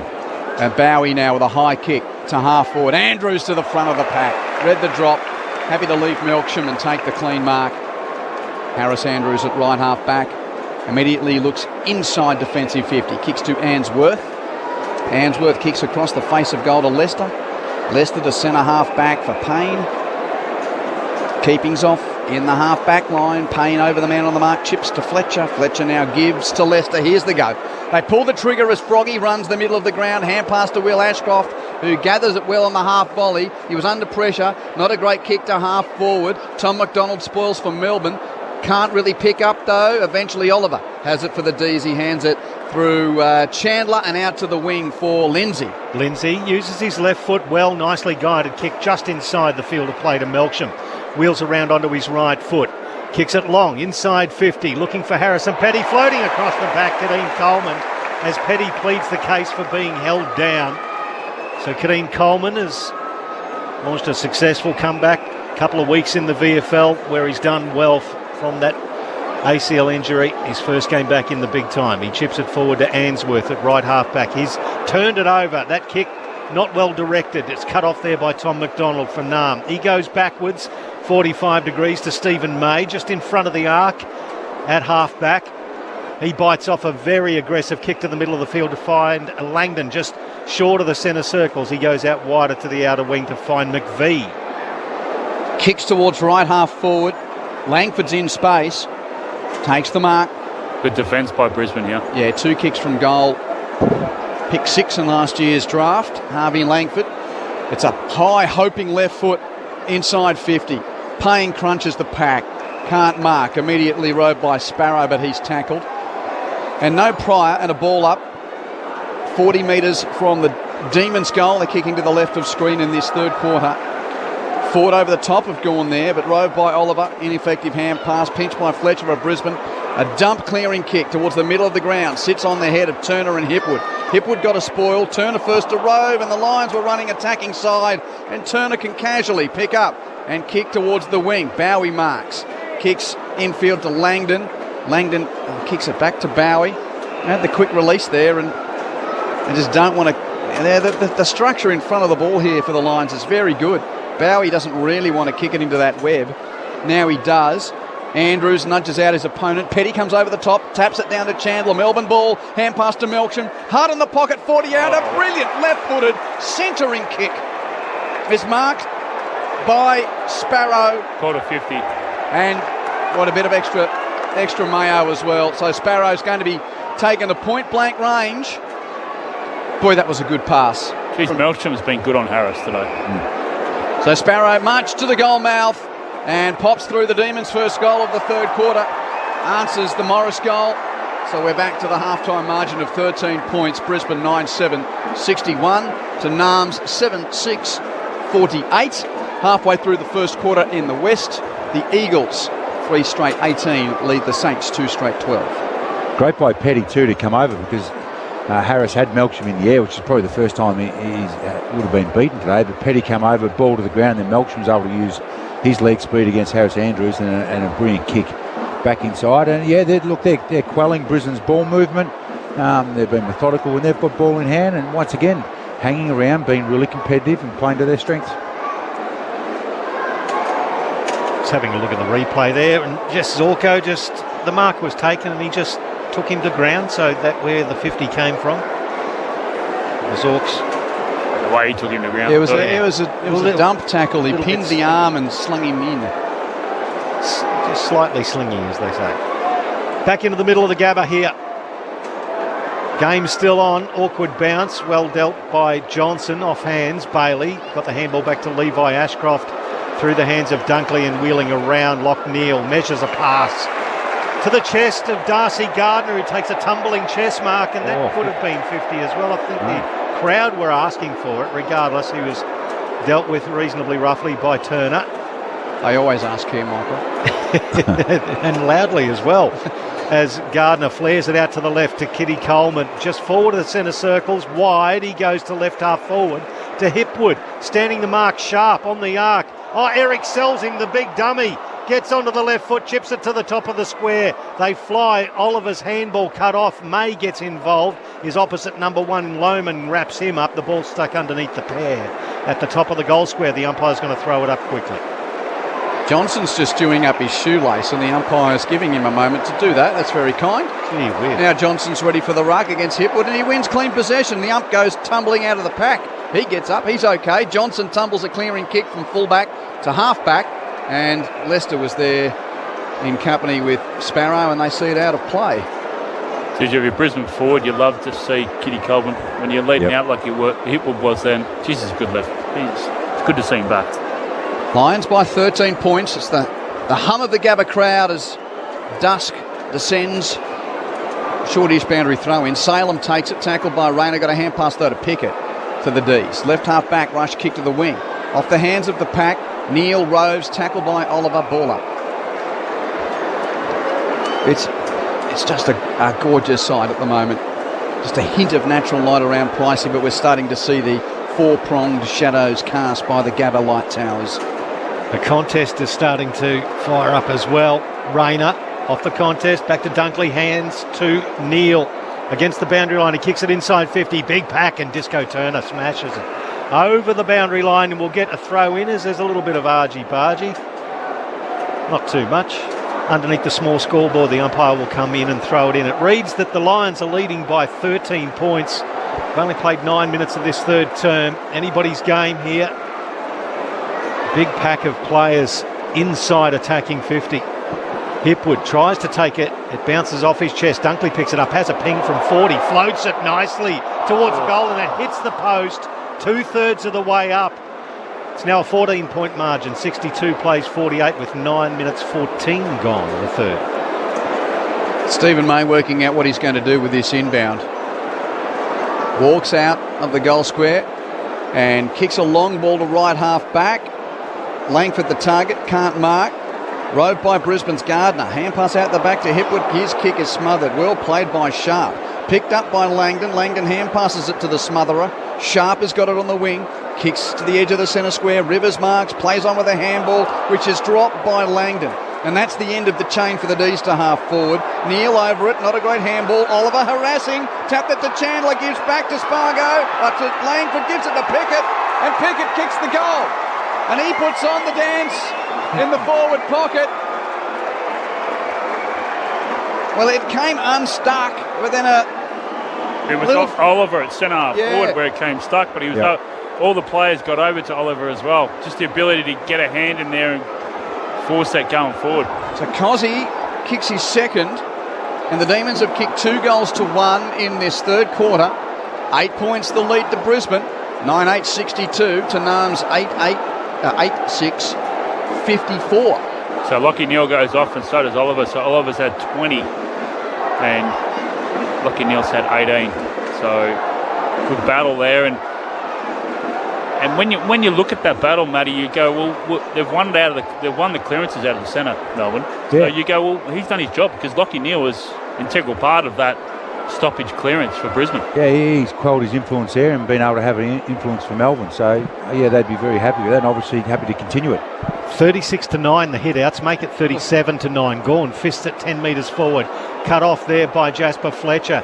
He's tackled into the ground, and nice tackle there by Spargo. As I said earlier, Pricey, it's about hitting it out of that congestion. There's a congestion right here now. There's a stoppage.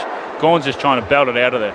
Fort did well against Gawn there from the rear position. Couldn't quite extract it. Did Rivers, though. Gave it off there to Chandler. Chips it inside 50. Running back, Harry Sharp with the fly to the ball. It was a beautifully weighted kick. He takes it in the right forward pocket. He's on a reasonably tight angle, Harry Sharp, the former Lion. Yeah, just a beautiful kick, not blazing away to Brisbane's strength, air assist and lower the eyes. And either the leading forward or the guy running back could have marked it. But yeah, once again, offline kick. Great decision inside 50. He's kicked 6 goals for the D's, on top of his 4 goals with the 16 games for the Brisbane Lions. Harry Sharp pushes it to the right, one behind. 62 plays 55, back to a 7-point margin, 12 gone third term. Jess Stewart's on the boundary. Bailey Fritsch has got the Guernsey on, for the Demons, but we don't know yet who has been subbed yet. Yeah, he's just warming up, isn't he? Thanks, Jess. Stay close to it. Will Ashcroft receives the kick in. He's still inside defensive 50. Kicks it wide to Payne. He takes the mark, and here's this keepings off before halfway for Brisbane. Payne kicks it to Levi Ashcroft. Hard on the boundary, good kick. Late arriving pressure from Lindsay, but Levi Ashcroft takes the mark. Here's his zone again, just stopping them own the ball. Another long down the line coming up. Yep. Primus picking that up. Levi Ashcroft kicks to the pack. Fisted away by Turner of Melbourne. Gardner Rose for Brisbane, immediately tackled by McDonald. Ball up. And Q, it'll be really important to see who Fritsch comes on for, because both Petty and Johnson, 4 and 3 possessions each, but they're actually competing and taking away Brisbane's ability to mark the ball with their key back. So interesting decision coming up here. Stoppage on the wing. Langdon's hand pass from Melbourne stolen by Levi Ashcroft. Hands it through Dunkley to Rayner. Rayner breaks 2 tackles running through the wing. Hand pass isn't great to half forward. Met by Bowie of Melbourne. Hands it to Petrarca. Petrarca sells Langdon a dump. He's tackled immediately. And a ball up. Hard footy to win. This is a good game. Just 7 points the lead for Brisbane. And we're 13 minutes into this third quarter, and we can see on the big screen Pricey Bailey Fritsch close to being injected. Umpire throws it up. Petrarca from the stoppage. He has it in the act of being tackled. He's kicked it. It's gone straight over the boundary line, and you're going to do it. That is a football act. Bring in the lasso. Sick of saying it. As Levi Ashcroft has it in front of the commentary box, uses his right foot to effect. Petrarca did well against Dunkley. The 2 number 5s, 2 hard nuts off their hands over the boundary line. It'll be a throw in. I'm having a guess that Harry Sharp's going to get subbed out. Yeah, okay. I can see the numbers on the interchange board, so they want Salem, Pickett and Sharp to come to the bench. Jess? Yeah, that's what I'm hearing. So unconfirmed, but that's what I'm hearing too. Yeah, we're opposite side to you, and we've got those numbers. So they're the next 3 guys that need to make a rotation for Melbourne. And I don't think you're taking Salem or Cozzy out of the game for Bailey Fritsch. Anyway, that to be confirmed shortly. Melbourne has it off the stoppage at left, half back. Sparrow 1-2 hand pass exchange with Lindsay. Then Sparrow hands to Petrarca, hands to Rivers, hands back to Sparrow on the wing. He's a busy little bird, isn't he? Now he kicks it high into attack for the Demons. 2-on-2 contest. Andrews a hand couldn't mark. Roved by Melbourne's Spargo, but his hand pass is turned over. Bailey now a 1-2 hand pass exchange. Make it, give it back to Ainsworth. 1, 2, 3, 4 between the two of them. Right half back, Ainsworth. Lucky off a shinned kick. Marked by McLuggage, short of the wing. McLuggage now has a runner in Will Ashcroft. Honours that with the handball. Breaks the tackle of Windsor. Gives it to his brother Levi. Back to Will. Will by hand to Dunkley. Change direction. He burnt Salem off. Kicks it to the top of the square. That's a good contest, but it's going to be downfield, is it? He was dealt with after he got rid of it, Dunkley, so it's going to be a relayed free kick. It'll go to Brisbane only about 20 metres out, and the ball's going to be handed to Darcy Gardner, who's got a couple. Just looking at the replay, it was young Lindsay who dealt the late hit to Dunkley. It wasn't that late, really. It wasn't that late, just maybe a bit of the force caught the umpire's eye. But might have been in the act of kicking. Regardless, it's a lucky one for Brisbane, and they'll get a chance to extend this lead. 7 points currently. And Darcy Gardner from about 30 metres out slippers it nicely. He gets his third. The lead now back out to 13 points for the Lions. 10-8-68 to Nam. 8-7-55. We've played 16 minutes of the third quarter on ABC Sport. And while Gardner was having that kick, Jess? Sharp has gone to the back of the bench, so your prediction was right, Q.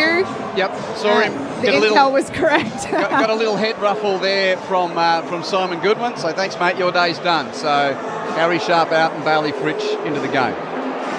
Yeah, they're doing a great job, Melbourne, of making Brisbane over-handball the ball. While it looks dangerous at times, as we've watched Brisbane play lots of times, they don't like handball chaining the ball the full length of the field, but they're taking away their marks and they're making them make things up, so making them find a different way to score, and that's what's keeping them in the game and allowing their defenders to be on top of Brisbane's forwards most of the time tonight. I remember having conversations in the off-season about, who's going to fill in the hole for Joe Danaher?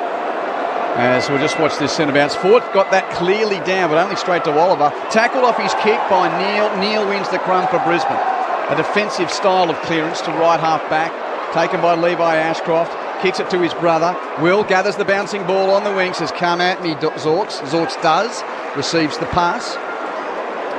Very mature young player, Will Ashcroft. Zorkoff kicks a half forward and Bailey marks 50 from goal, an uncontested mark. Slight angle to the right.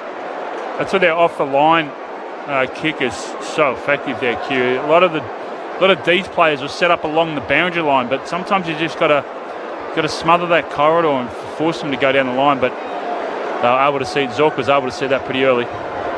Zach Bailey kicked only 22 goals last year. He's already up to 16 this year. Been a lot more prolific in front of goals. This will take one of his best. Man on the marks, 48 metres out. Bailey with his right boot. It won't have the journey. Comes down near the point post. Kept in play. Gardner hand passes to Morris. Morris snaps from the impossible angle and kicks it across the face for a point. Oh, he liked it. He liked it. Rayner liked it. They were all celebrating. Yeah, there's only one person to watch, though. That's the goal ump who has said, no, a tap of the peck, that's a point. They might like it. He's got the final say. Well played. Langdon receives the ball from the inboard, just inside the defensive 50. He's right on the boundary line. 14 points the lead to Brisbane. Langdon kicks it to Johnson v Payne. It beats both of them. Over the back of the pack, Johnson gets there first. Keeps tapping it in front of himself. Did well. Gave Melbourne the chance. Well done to Petty, and it was Petrarca who ended up getting it by hand. He gave it to Sparrow, now to Spargo. Spargo lowers his eyes, tries to get it into Fritsch, who's just on the field. Off hands now. Petrarca from 45 curls it around the side, and that's a great defensive mark. Going back with the flight, Jasper Fletcher, the son of Piggy, takes it in the goal square. Great coverage too. As possibly playing as a wing, that's great defensive structure there from Fletcher. Jeff White with you. Sunday footy on ABC Sport. Fletcher chips a short pass to Zorko in the left back pocket. Zorko spears a ball to centre half back. Neil marks, hand passes to the running Fletcher. They're off. Hands to Will Ashcroft, back to Fletcher. Hands to Gardner, gallops to half forward. Deep entry to Bailey. Brilliant. Bailey marks in the pocket. Oh, when the Lions pull the trigger and find the corridor from defence, it's one of footy's best ball movements. It is, and you try to stop Bailey, Cameron and Archie running back towards goal. Good luck at trying to keep up with all those three. Great movement. Zorko's kick though. Stunning stuff down the middle of the Gabba. Can Zach Bailey finish it off? It's a tough angle, hard in the boundary in the left forward pocket. This to get it out to 20 points for Brisbane. Bailey, deliberate drop punt. Beautiful! Great finish from the tight angle. 2 in a row for the Lions.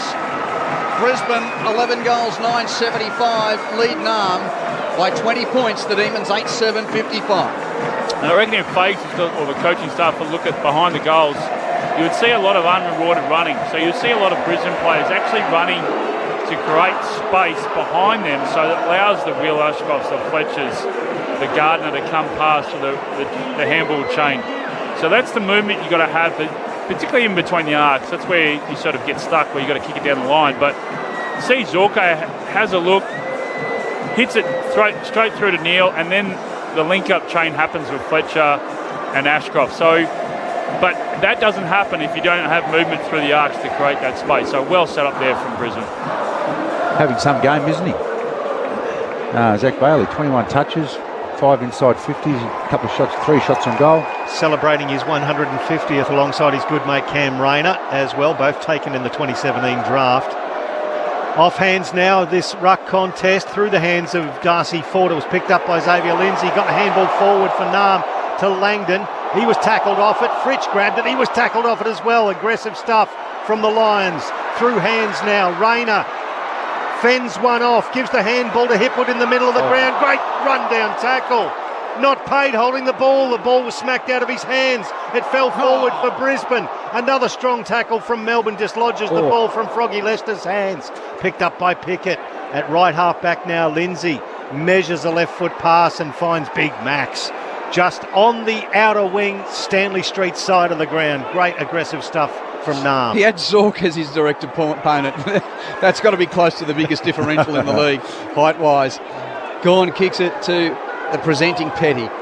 Marks at right half forward, a kick and a half from goal for Nam, who need just to steady things here. Petty to the pocket. Oh, almost a mark. Johnson outmarked almost by Payne, but couldn't control it out of play. Yeah, I saw footage. There's Mac Andrew on the Wizard. Up in Darwin. That was a classic. I love that. I wonder what the differential is. Yeah, Mac on the Wizard probably is just shading Maxi on the Magician. Boundary throw in, Gawn flips it out the back from Melbourne. Fritsch picks it up, hands it to Oliver, finds a moment to gather his thoughts and boot on goal and kick a much-needed goal for Nam. Clary delivers in the time of need for the D's. And just in the flow of the game, Melbourne really needed that. 14 points the lead to Brisbane at 11-9-75 to the D's 9-7-61. Jess Stewart. Lions players immediately called touched on that kick, just so you know. So keep an eye on if they do take a look at this. They immediately shouted out touched. There's about 4 or 5 of them. So whether or not that's just distraction tactics or it was actually the case, but just interesting to see if they'll actually have a look at this. Well, they do look at all of them on the way back, so it just depends on whether there is enough or sufficient evidence to overturn. And it's just the way Oliver kicks the ball.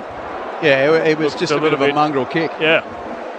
It wasn't a drop punt. It was just it was almost like a quick little torpy. It's okay. Here's the bounce. Yep, umpires bounced it. 14 points the margin in favour of the Lions. This contest, well done by Pickett, gave the handball to Oliver. Scragged as he got the handball away. Now it's Petrarca. Petrarca inside 50. Hits his teammate on the chest on the lead, and that is a ripper. It's going to be another shot for Nam. It's Spargo, and he's taken the mark. 40 out, but he's on a very tight angle to the left. Great ground ball from Bowie through the centre bounce, and that gave him the hands out. He just middled it, ran through Brisbane, and a beautiful kick inside 50 by the truck. All of a sudden, this game is alight. Spargo from 40, he's hooked that wildly. It's out of bounds on the full. No change to the score. Lions by 14 points, 24 and a bit gone to the third quarter. Sunday footy on ABC Sport. Kangas by 4 points over the Tigers earlier today. Meanwhile, quarter time in Perth. It's the Eagles by 2 goals, quarter time over the Saints. Fletcher, he just continues to grow as a footballer. Runs through half back, great kick to the wing. Gardner marks, plays on immediately with a handball to Neil. Neil kicks to the pocket. Errant kick by Lockie's standards. It was hoping for Hipwood. McVie got in the way to tap it out of play. Yeah, everyone talks about the Ashcrofts, Kitty Coleman and Zorko across half back, but Jasper Fletcher, his stocks, albeit they don't shoot as quickly as those, but they are just an incremental banker. Really good young footballer. Boundary throw in, Gawn, clean possession in the back pocket for the D's. Did a great job there. Hands to Petrarca. Hands it on to Langford. Harvey Langford with a left foot kick to the wing. He's got a man in space. Langford to Spargo. Marks and kicks infield to Pickett. He's just forward of halfway. Pickett kicks to centre, half forward to the presenting Chandler. Marks, it'll take his best kick though. Man on the mark's 50 out. Doesn't go for goal. Kicks wide. Lindsay's the grab. No, not really closer to goal. He's on the half-forward flank. Lindsay with the entry to the pocket. Hits Melksham. There's a bit of keepings off transfer from the D's. We're used to seeing that from the Lions. Melksham marks hard in the right forward pocket. Tough angle, 30 out. And great movement too by all the players. Just kept changing the angles, didn't they? Yeah, Win one side, back through the middle. Yep. Made it hard for Brisbane to be able to zone off and give them a shot on goal. A bit wide, but great movement. Tough kick here for a right footer. 16th year in the AFL. Jake Melksham on his left boot. Uses all of his experience. What a finish. Left foot snap is his 3rd goal. And it's a single-figure margin once more at the Gabba. This is a ripper. Hope you're enjoying Sunday footy on ABC Sport here. It's Brisbane. 11 goals, 9-75. Nam now only 8 points in arrears at 10-7-67. Well, they were in front last week against Hawthorn and then were able to be run over the top. So what can they do the reverse this week? We'll soon find out. But this, I've said it before that Brisbane Lions centre bounce is real. Look, you go back 2 weeks ago when they played the Suns, they dominated out of the centre, absolutely destroyed them. Melbourne is tearing them apart in the middle at the moment. It's 14-8 out of the centre, but the drive, the momentum they're getting out of that centre is just incredible at the moment. Even that goal was a stoppage goal. Back 50 stoppage goal, gone to Petrarca and then able to get the handball out to space. They're using their one wood to success at the moment. 7 goals, 5 goals, 3 from stoppage they've kicked. That's keeping them in the game. 27 minutes gone to the third term. It's Brisbane by 8 points, as the umpire will recall that bounce. Crowd trying to ignite their Brisbane Lions as Melbourne pushing hard. It's Darcy Fort versus Gawn. Gawn with yet another tap. 10 metres forward. It's extracted by Bailey, though. Handball to Neal. Now back through the corridor. Hands to McCluggage. Floating sack from McCluggage could actually work. It went through hands. McVie couldn't pick it up. Charlie Cameron couldn't pick it up. McDonald did. Gave it back to McVie. He kicks it to left half back to find Harvey Langford. The young superstar chips it towards centre wing. Looking for Petrarca. Payne could have marked it. Bashed it over the boundary line, though. I half thought the umpire was going to call deliberate, but no, the umpire's going to throw it in right in front of the ABC Sport commentary box. About 2.5 minutes of playing time left in this third quarter. Brisbane by 17 at quarter time, 13 at half time, currently lead by 8. Melbourne hasn't ceded the lead since the early stages of the game. From the throw in, Gardner a chance for Brisbane near the boundary line. Hand passes to Neal. Neal to McCluggage. McCluggage with a kick towards full forward. Gardner the target, spoiled by May. Ball bouncing in the pocket. Archie runs out of room to create. Throw it in. And because Melbourne haven't allowed Brisbane to own the ball, their defenders have been able to defend a certain area, whether it's coming in one side or they haven't switched the ball. And since quarter time, they've done a great job of defending Brisbane's forwards one-on-one. Gawn from underneath the small scoreboard. It came off the hands of Gawn. Will Ashcroft got the handball back as tackled. Lockneil, central ball, well read by the Melbourne defence. No, it was dropped there in the end by Tom McDonald. Went back and got it, though. Comes through hands of Lindsay. Now Rivers at right half back. Tackled by Dunkley. Had to give it back to Lindsay. He circled onto his left foot and kicked it long to the outer wing. Kadeen Coleman spoiled by Fritsch, but there's a plethora of Lions there. Harris Andrews gives it to Bailey. Sold the big dummy to Fritsch and kicked it back inside 50. Morris the flyer, but it's fisted away. Well done again from McDonald over the boundary line. We'll have a throw in about left forward pocket-ish for Brisbane Lions.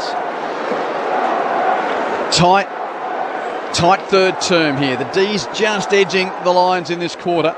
Brisbane still leading by 8 points. Gawn's fisted it clear, but only to Bailey. Gathers 50 from goal for Brisbane, left half forward. Right foot hoping kick to the pocket. Turner comes across the front of the pack to fist it out. And when they've killed the ball, the D's, they've hit it over the line to get the set play. It hasn't been just a soft little to allow for the Brisbane small forwards to get onto it and get front and centre. Melbourne kicking 4 goals 1 to Brisbane's 3 goals 2 in this quarter. They just need to probably try and get that third consecutive goal queue to really break that deadlock. I don't think they've been able to do that all night. Cameron trying to burst through the stoppage. Hand pass to Will Ashcroft. Hands to McCluggage. Hand pass to Morris. A hoping snap from 30 out. Won't have the distance. Oh, it bounces in the goal square. Gardner then wins the ball and kicks his 4th goal. Darcy Gardner just pushed Turner away from the ball. Fell in his lap and got it to his boot. And a man who spent so much time at the opposite 50 at this ground in defence, he's loving this opportunity presented by Joe Danaher's retirement. 4 goals for Darcy Gardner. Brisbane 12-9, 81. Lead Narm 10-7, 67. Yeah, just 2 goals in a row is about as much as Melbourne's been able to kick tonight. They haven't been able to get that third one or be able to hold Brisbane off for a long enough period. That was a bit of a lucky one, but that's what they've been able to fight back, but then not get close enough to try and get in front here. And a important few minutes, 1.5 minutes coming up here, see if they can keep this scoreboard the same. We'll try and peg it back for the last quarter. They've done a great job of staying involved in the game. His previous best in front of goals before today, he kicked 2 goals in a Q clash. There you go. Darcy Gardner. Now he's got 4 today. He's doubled his previous best return. Back into the middle. Gawn tries to get his own tap out. Overruns the ball. Picked up by McCluggage. Handball back to Fort, who just slaps it 5 metres forward. Then McCluggage kicks it 10 metres forward. It rebounds back into the arms of Lockneil. A floating torp inside 50. Hipwood did well. Directed it to ground level. Oh, got tackled. Holding the ball. That's youngster Lindsay, Xavier Lindsay, who tackled Hipwood. Now chips it into the corridor to find Bowie. Bowie now to left half back on the arc to McVie. McVie goes back inside defensive 50. It's with Tom McDonald. They steady things down. He flares it to the right. Salem takes it around his ankles. Salem puts it to right half back once again to find Lindsay. Yeah, the signs are up for inside half a minute, so I think the Demons are just going to possess it until one last pull of the trigger, and here it is. Lindsay with the long ball with the seconds ticking down, hoping for something at half forward. Gawn's in the chop, can't mark. Zorko out the back, roves. Hand passes to Bailey of the Lions. Got enough time. Bailey kicks infield. Marked by Neil. Hand to Coleman on halfway. Hand to Hipwood. Back to Coleman. Coleman rushes it inside 50. Hooter beats him. Hooter beats him. You could see everyone was aware that the signs were up, and it's like, okay. Melbourne probably just pulled the trigger, well, perfectly in the end. Maybe 5 seconds too early. Brisbane almost rolling down the other end of the field. So that goal to Darcy Gardner ensured that Brisbane won the term, albeit by just a point. Brisbane kicking 4-2 to Nam's 4-1 in that quarter. We're at three-quarter time at the Gabba. It's been a tight contest. Nam really needing a win off the back of last week's fade out against the Hawks. They had won 3 in a row before that after losing their opening 5 games, but they're 3-6, the D's. And they've got to overcome a 14-point deficit away from home against the reigning premier if they are to amend that ledger in a positive form. Brisbane 12-9, 81. Nam 10-7, 67. And Darcy Gardner, who, can you believe, had kicked 8 goals in his career before this year. He'd kicked 1 earlier this season. So he came into today's game kicking 9 goals in 168 games of league football. He has now kicked 4 goals today. 4 goals today, Darcy Gardner, for a guy who had kicked, as I said, only 9 in 168 previous games. 3 goals for Logan Morris, single goals for Fletcher, Archie, McCluggage, Hipwood and Bailey. And Nam, 3 for Jake Melksham, 2 for Cozzy Pickett. Singles for Rivers, McDonald, Sparrow and Chandler. So here it's Brisbane by 14 at three-quarter time. Second term's underway in the West. The Eagles 5-4-34 lead the Saints 3-2-20. That's 5-4-34 to 3-2-20. Eagles over the Saints. Call available on the ABC Listen app. Earlier today, North Melbourne by 4 points over Richmond. North 12-6-78 to Richmond's 11-8-74. And in the NRL earlier today, St George Illawarra 30 defeated Brisbane 26. Currently in the second half, Canberra 34 lead Gold Coast 12. Three-quarter time at the Gabba. Lions by 14 points. Stick around. We've got one more term of this one. It's Sunday Footy on ABC Sport. A lot has changed over 17 seasons of Gruen. Advertising has changed too. It's worse and it's everywhere. But one thing that hasn't changed is Gruen. The brand new season of Gruen. Wednesday nights on ABC TV and ABC iView. This is the Sir Doug Nicholls round. On your radio, Sport Digital and the ABC Listen app. Oliver harassing, tapped it to Chandler, gives back to Spargo, gives it to Pickett, and Pickett kicks the goal. And he puts on the dance in the forward pocket. Boundary throwing, Gawn flips it out the back from Melbourne. Fritsch picks it up, hands it to Oliver, finds a moment to gather his thoughts and boot on goal and kick a much-needed goal for Nam. Clary delivers in the time of need for the D's. Lindsay with the entry to the pocket hits Melksham. There's a bit of keepings off transfer from the D's. Jake Melksham on his left boot. Uses all of his experience. What a finish. Left foot snap is his 3rd goal. And it's a single-figure margin once more at the Gabba. This is a ripper. Morris hoping snap from 30 out, won't have the distance. Oh, it bounces in the goal square. Gardner then wins the ball and kicks his 4th goal. The 2025 Sir Doug Nicholls round. On your radio, ABC Sport Digital. And on the ABC Listen app. It's been a pretty tight one throughout. Brisbane just keeping Nam at arm's length. Welcome back to the Gabba. My name is Quentin Hull. You're with the national broadcaster. We are ABC Sport.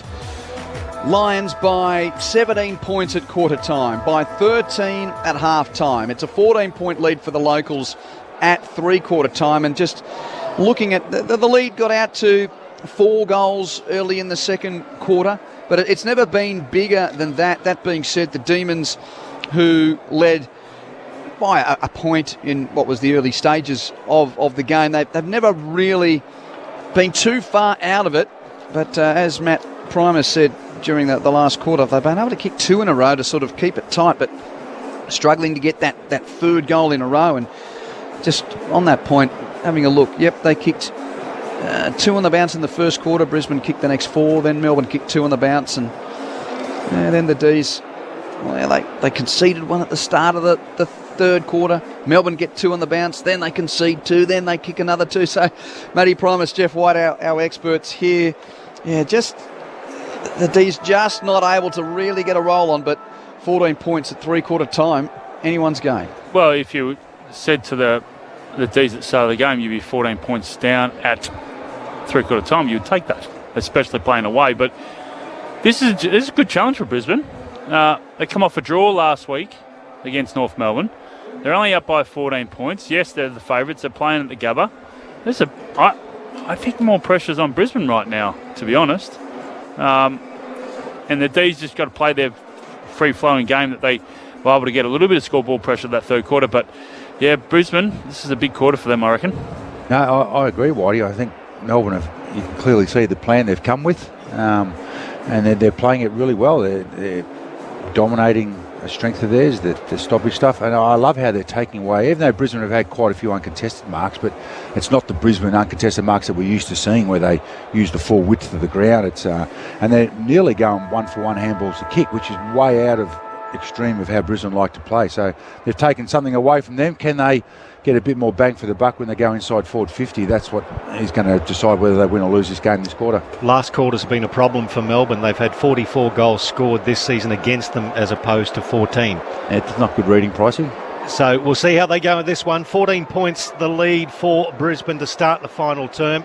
Gawn gets this one down yet again for Nam, who was into the path of Petrarca. His handball back to Gawn didn't work. And he threw his hands out. He was tackled well by Josh Dunkley. You'll give that one to Big Max. He put plenty of sauce on that, don't worry, but it'll do.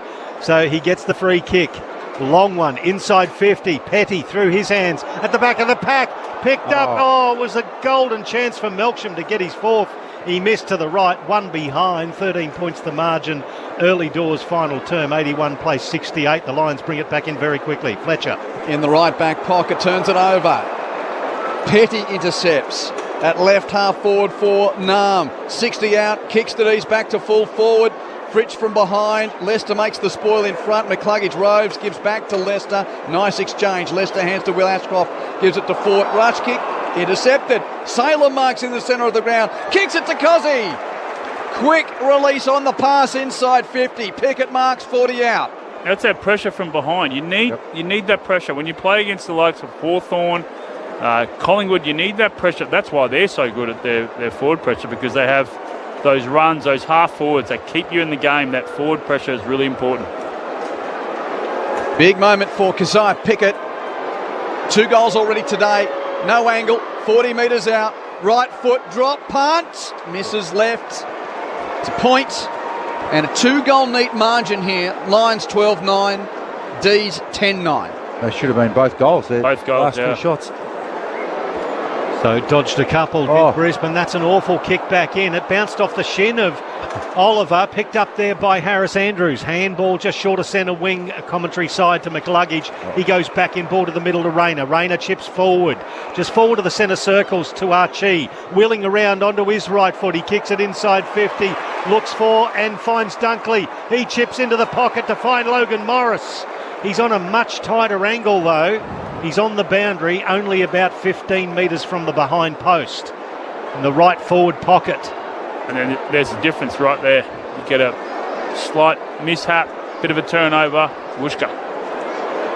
So Logan Morris, the youngster, as we said earlier, signed a couple of years contract extension, was seen on social media, I think it was the D social media, in a Melbourne kit as they were lining up to sign him up. Comes in from the boundary. The right foot is across the face and it's out of bounds on the full. Didn't trouble the scorers. The Lions still in front by 2 straight goals. Drop punt from that angle. Steve May, he wanted to go quickly, now a measured long inbound.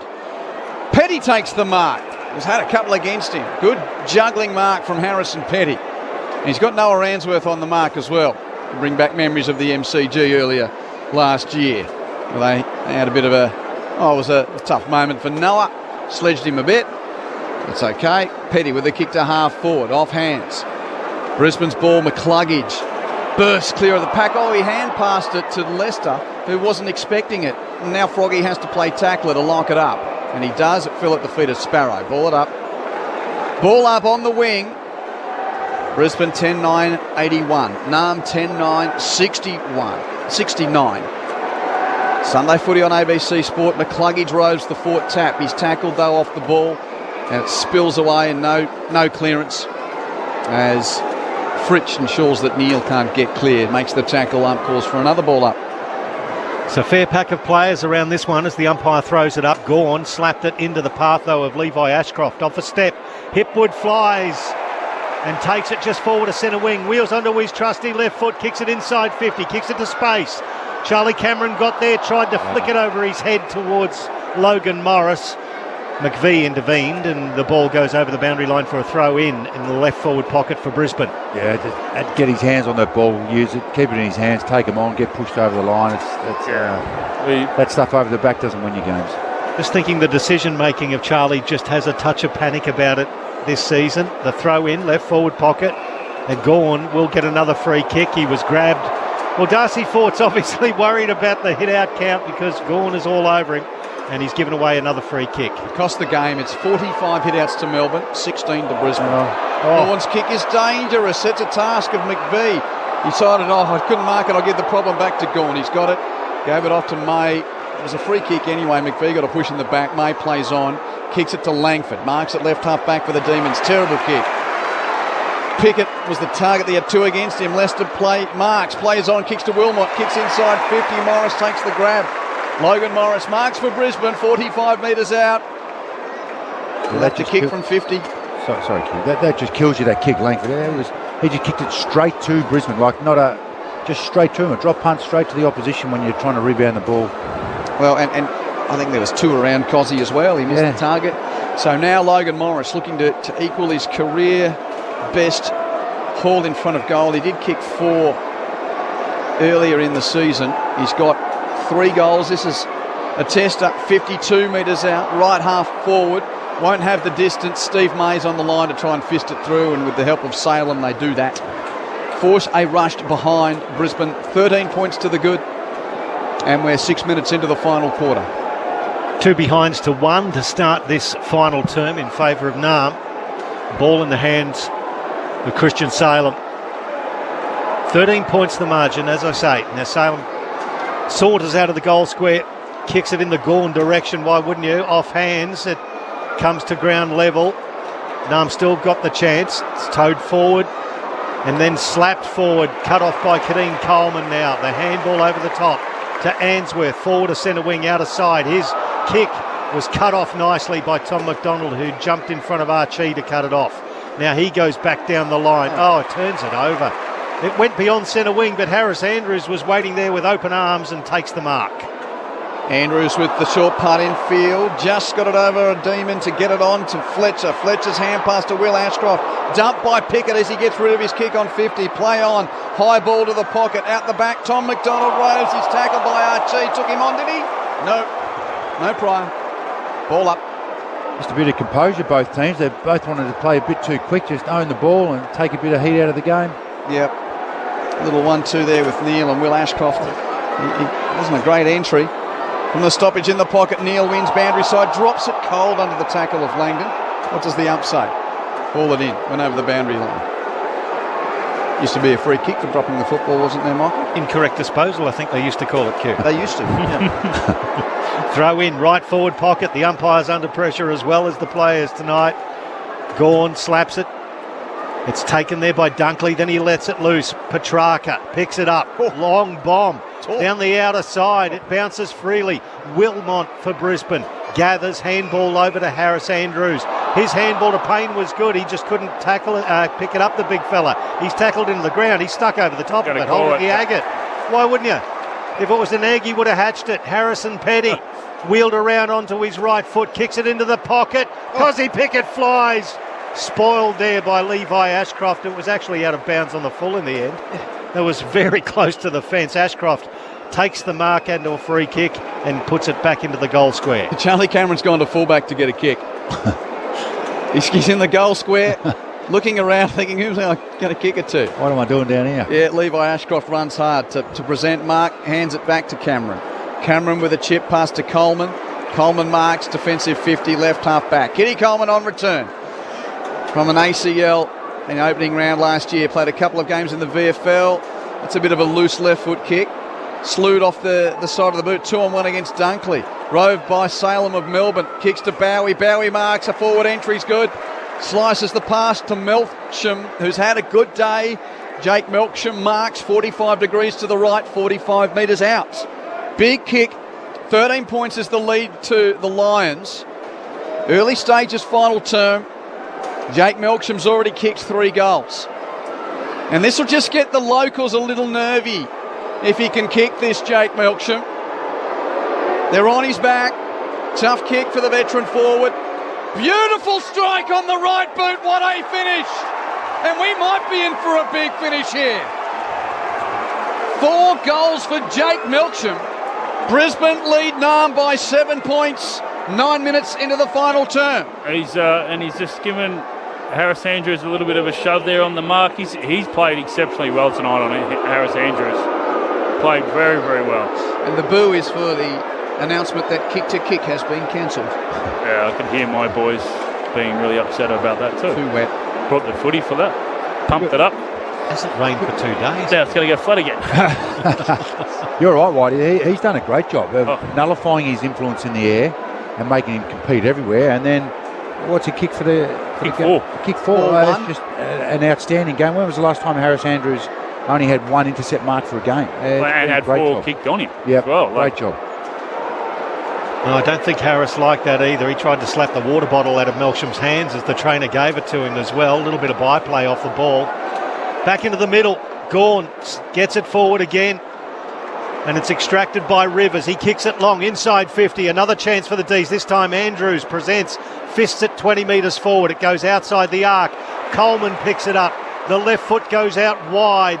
He's looking for a mark. It was well spoiled by McDonald. Bowie picks it up for Narm.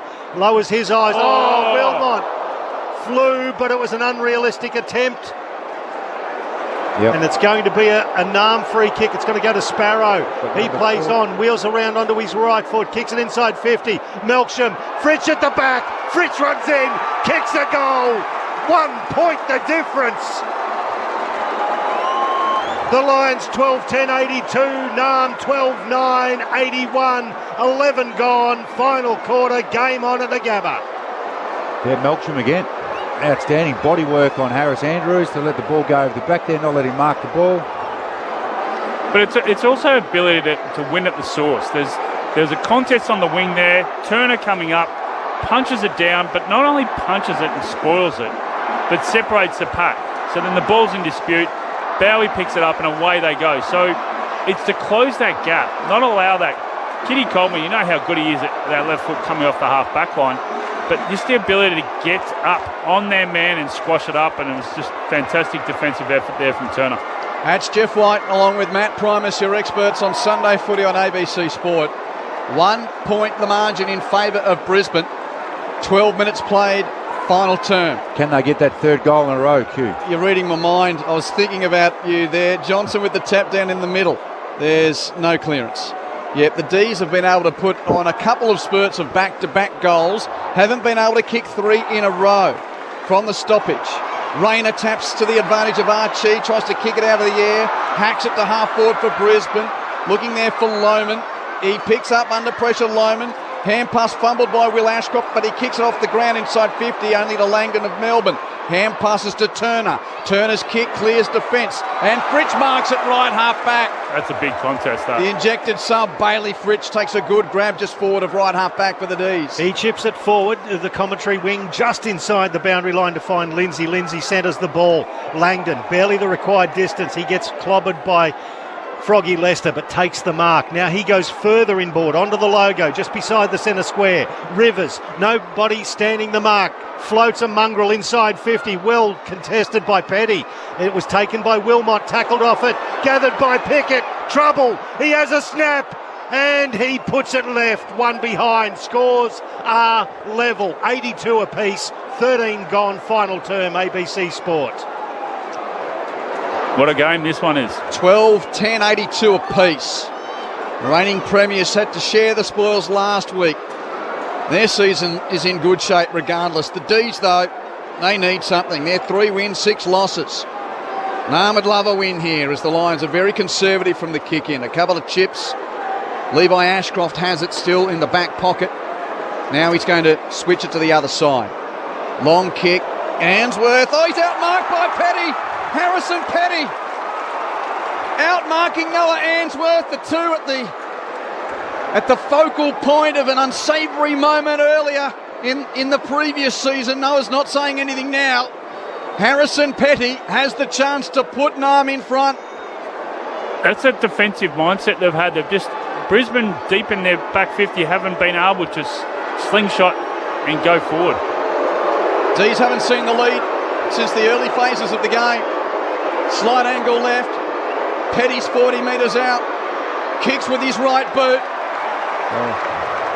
Kicks a point. Near side for a point. Nam in front by that kick. Jess Stewart on the boundary. Sub has been made for Brisbane. Kai Lohmann off as a tactical sub for Connor McKenna. Kai Lohmann, 37 goals in his career. He has not kicked one. He's been injured for a good proportion of this year, but the Lions bring it back in now. Underneath the small scoreboard, Levi Ashcroft gathers in the left back pocket. It's reading Nam by a point. Long kick down the line. May gets in front of Harris Andrews, takes a strong mark for the D's.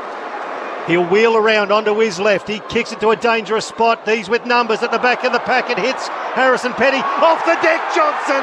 Johnson toes it off the deck and kicks another E for Nam. 7 points they're up now. 15 minutes gone of the final term on ABC Sport.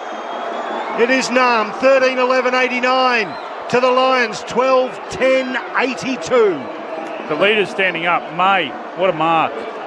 You've got McDonald down back. Gawn obviously in the middle. Petrarca's been great all day. Oliver's been great. Then you've got Melsham up forward. It's the leaders that are standing up for the D's at the moment. There's your 3 goals in a row. Yeah, it certainly is. It's 7 shots this quarter for the Melbourne off 8 inside 50. It's just on a barrage and putting Brisbane's defenders under extreme pressure. And geez, they look like they're collapsing at the moment, don't they? This is a big centre bounce here. Can Brisbane try and get one going their way? Dare I say it, the cracks have appeared for Brisbane. Yes, with the interesting look around their playing strip. If you have just seen the scores and thought, I might as well tune into this one. Good to have your company on ABC Sport at the Gabba.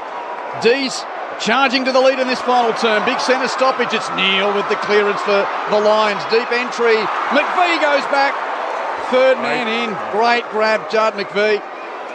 Kicks across the face of goal. Turner marks in the right back pocket. Plays on. Long kick. Beautiful kick. Fritsch is out the back. Will mark uncontested. Plays on. Kicks infield. Spargo takes the mark. He kicks back on the 45 out to the wing for Pickett. Great ball movement from the D's. Pickett to Max. Max has a man chipping in front of him anyway. It's Fritsch. Gawn was on the lead and Fritsch was dropping back as well. Number of options there. And Bailey Fritsch, the injected sub, marks 45 metres from goal. They seem to be running across the ground a lot smoother than Brisbane, aren't they? And that even that kick with Fritsch, as soon as he marked it, Spargo, I think it was in on his left foot. So just a connection to have that and move the ball forward. He's already kicked one in this quarter. This to make the margin 13 points. Bailey Fritsch, 50 metres out. It looks left, stays left. No bend about it. Just a push for a point. 13-12-90. Plays 12-10-82. 17 and a half minutes final term. In the modern game, you've got to take your chances. 3 goals, 5. Yep. Might come back to bite them. Kadeen Coleman, it's a long left footer, just short of centre wing outer side. Off hands, Windsor can't take it. McCluggage, the opposite number 6 does. Handball back to Logan Morris. His handball forward there to Jasper Fletcher. He's got a runner in Handsworth. Tackled off it by Cozzy Pickett. Forced him over the boundary line in front of the D's bench, who rises one. And salute Cozzy. It's going to be a throw-in on the Stanley Street wing. It is the D's by 8 points as Pickett sits on the bench for a breather. Fortin Gawn again. Gawn wins again. Taps boundary side, no rover for him. Will Ashcroft gives to Neal for Brisbane. He's in tight. Hand pass turned over. Stolen by Sparrow of Melbourne. Long kick from the wing to half forward. Payne, though, too good. Protects the drop of Johnson. He's an immediate opponent, and Payne takes the mark. Dangerous kick inboard from Wilmot. Spurred away by Spargo. Johnson picks up the big fella for two. No, it's slewed off his boot. Opposite pocket. Melcham picks up. It's still alive. 30 from goal. Brilliant kick over the man on the approach. And it's marked by Langdon. What a kick. He's kicked it over his head. Yeah, it was a little... It was a toe poker with his opponent coming at him, and Langdon marks only 15 metres out in the right forward pocket. It's a tough angle for Ed Langdon. Setting up for the left-footed snap punt to give the D's a 14-point lead. He's got it! Has he? Yes! Yep. It wasn't the most convincing ball flight, but it's gone through the major opening. The Demons have kicked 4 unanswered goals in the final quarter. They trailed by 14 points at three-quarter time, but now Melbourne lead by 14. Naarm 14-12-96, Brisbane 12-10-82. There's 6.5 minutes of playing time left. But let's talk about that kick from Melcham, because for the listeners, he's going into the left pocket on his non-preferred, kicks it over his right shoulder. So he has a look, sees Langdon coming as a spare, it kicks it over his right shoulder and hits him lace out. It's an unbelievable kick. 11 inside. Unbelievable. Oh, it was magical, Jeff White. 11 inside 50s to 6 in favour of Melbourne in this final term. This is the reverse last quarter from last week for the D's. Last week, yeah. Well, it's not been their form. They're turning it around. Gawn gets it to Oliver. Oliver by hand. Petrarca confronted. Spears one out by hand to Lindsay. Lindsay runs to 45. The youngster. Oh, he just pushes it wide. One behind. 97. Plays 82. It is a 15-point margin. 20 and a half gone final term. Brisbane need to get a move on. Dare I say it, that was a power shortage with Brisbane on the way to the electric chair. That was just about to shut out the game, and I don't want to talk about power shortages when these two play here. Andrews has got it, defensive side of the wing. Lions might need lights out here to stop this surge. Leicester receives the pass, kicks the half-forward, Bailey marks. Lions kick the next. This joint's going to hum.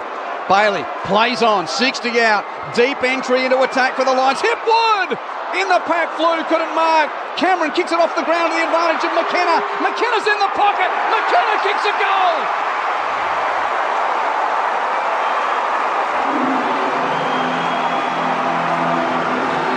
Another sub making an impact on the scoreboard in the last quarter. 9 points the lead to Naarm. 5.5 minutes playing time left. It's the Demons 14-13-97. The Lions 13-10-88. Very clever little kick from Charlie Cameron to create the space for Connor McKenna. Yeah. Brains at the last 5 or 6 minutes is what's going to win the team. Win one of these guys a win. Interesting to see Harris Andrews has gone forward, so they've conceded that Melcham's doing too good a job and it's not helping them. They need to probably speed up in. Gardner's gone back, but when was the last time Harris Andrews was playing? Yeah, got moved. Yeah. Well, when was the last time he had 4 kicked on him? Absolutely. So a win. Can he pluck one in the air and give him a contest up there? But good being proactive, Fags. I like that. He's thrown the magnets around. Gawn versus Fort. Gawn into the hands of Petrarca. His left foot to the arc. Fisted away, rowed by Bailey, tackled there by Harvey Langford. He lets loose the ball. Sparrow chips it inside 50. Gardner fisted away. Harrison Petty can't pick it up. Levi Ashcroft could. He let it loose. French has kicked his second. It's a free kick. It's coming back. It is coming back. Yeah, big Ashcroft got it high. I think great ground ball, and they got him high. It was a free kick to Levi Ashcroft, who takes it at the top of the goal square, flares it to the right back pocket. So the margin remains a 9-point buffer for Melbourne. Kick to right half back. Bailey's got 2 to beat. It's Gawn and Langford. It's put over the boundary line. I tell you what, they've lost their nerve, Brisbane. They can't get uncontested marks. They're dropping simple marks. They are feeling the pressure from Melbourne all over the ground. Matt Primus with you. Sunday footy on ABC Sport. And there's more than 30,000 in the house. And they're humming at the Gabba. Throw in.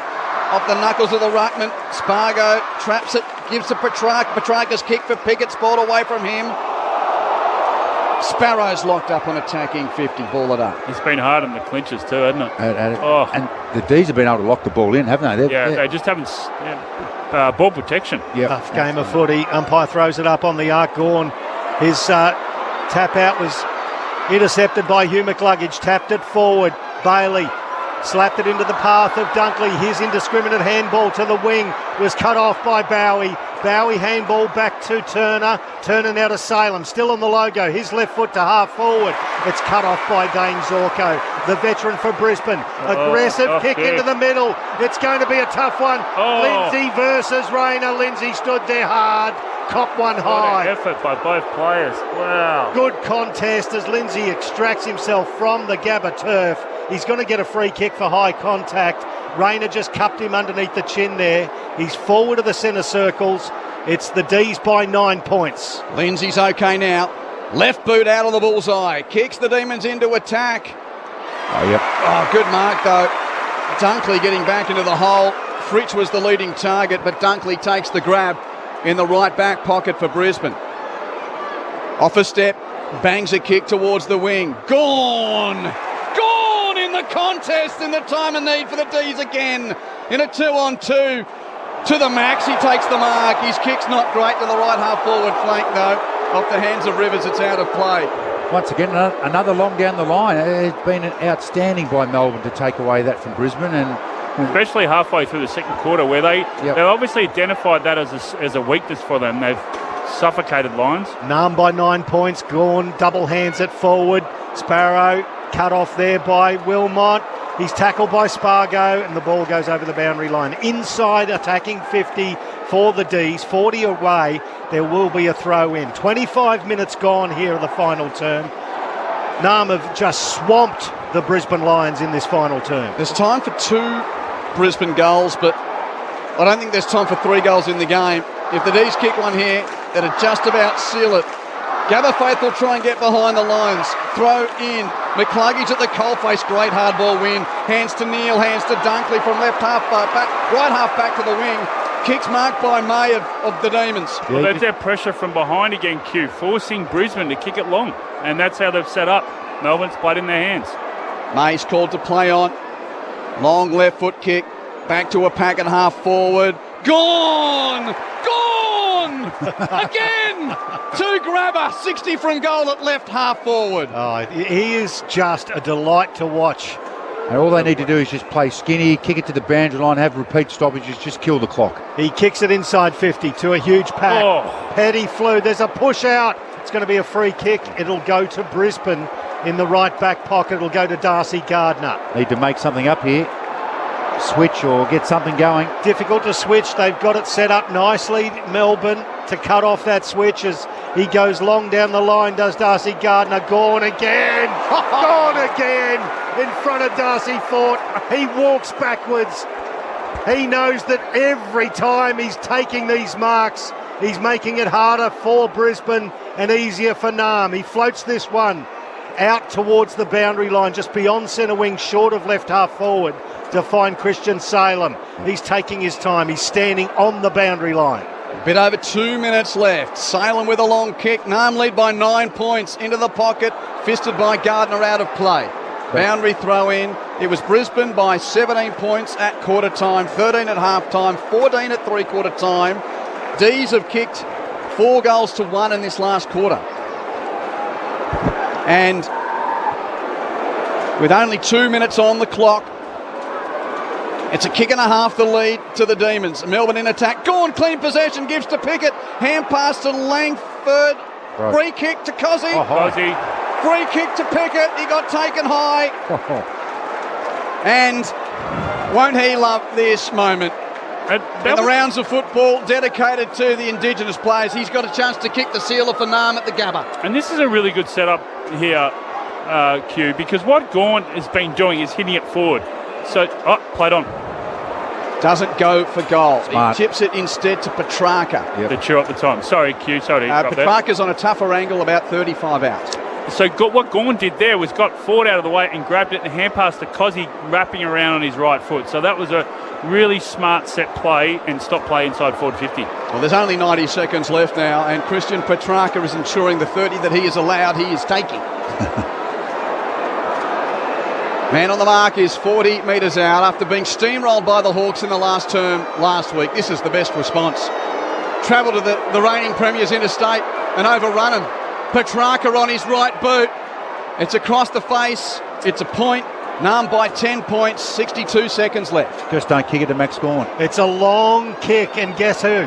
Max Gawn floats back. He's spoiled though. Rayner gathers at ground level. Handball back to Froggy Lester. It's a long bomb. It's going to go inside 50. Morris flies. Front and square it bounces into Hugh McLuggage's hands. Gets around a couple. His left foot inside 50. Bailey's got to go. Harvey Langford gets there for the D's. He takes a defensive mark. 30 out from his own defensive goal. Wheels it out to the right half-back position to Bailey Fritsch. He gets it to Langdon.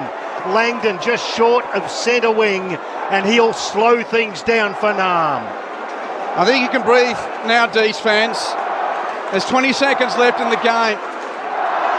Demons by 10 points. Langdon kicks towards the territory of Gawn again. Can't mark. It's roved by Spargo. Kicks it to Pickett.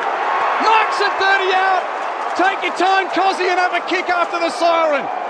Cover yourself in glory, young man. No, he won't. He'll play on quickly. He's kicked it as the hoot has sounded. It bounces through for a point. It's a win for Narm. Coming from behind at three-quarter time. They've knocked off the reigning premiers on their deck. What a win for the D's. Narm's won it by 11 points at the Gabba. It's a grand old flag. It's a high-flying flag. It's the emblem for me and for you. It's the emblem of the team we love, the team of the red and the blue. Every heart beats true for the red and the blue, and we sing this song to you. Should all acquaintance be pulled up, keep your eye on the red and the blue.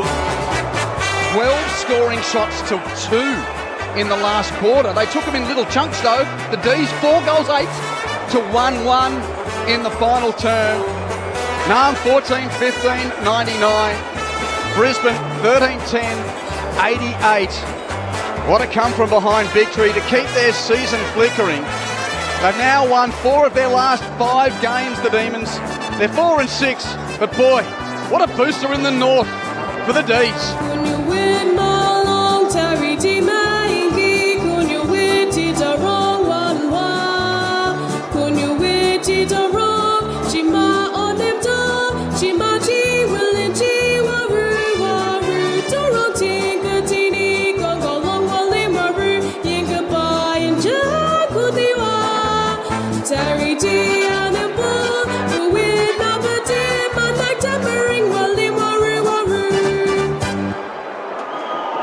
And a flare of Indigenous language in the second verse for Narm in Sir Doug Nicholls' round.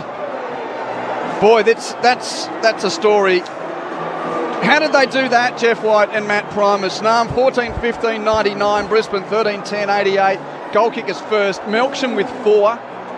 Pickett with 2. And singles to Langdon, Rivers, McDonald, Fritsch, Sparrow, Chandler and Johnson. While for Brisbane, Darcy Gardner a career best 4, Logan Morris kicked 3, singles for Fletcher, Archie, McCluggage, Hipwood and Bailey. Just trying to catch my breath. Hugh, just give me a sec here. Well, I officially remove your unbiased ABC eye. Give us the Melbourne passionate analysis, Whitey, for a season that looked gone a month ago.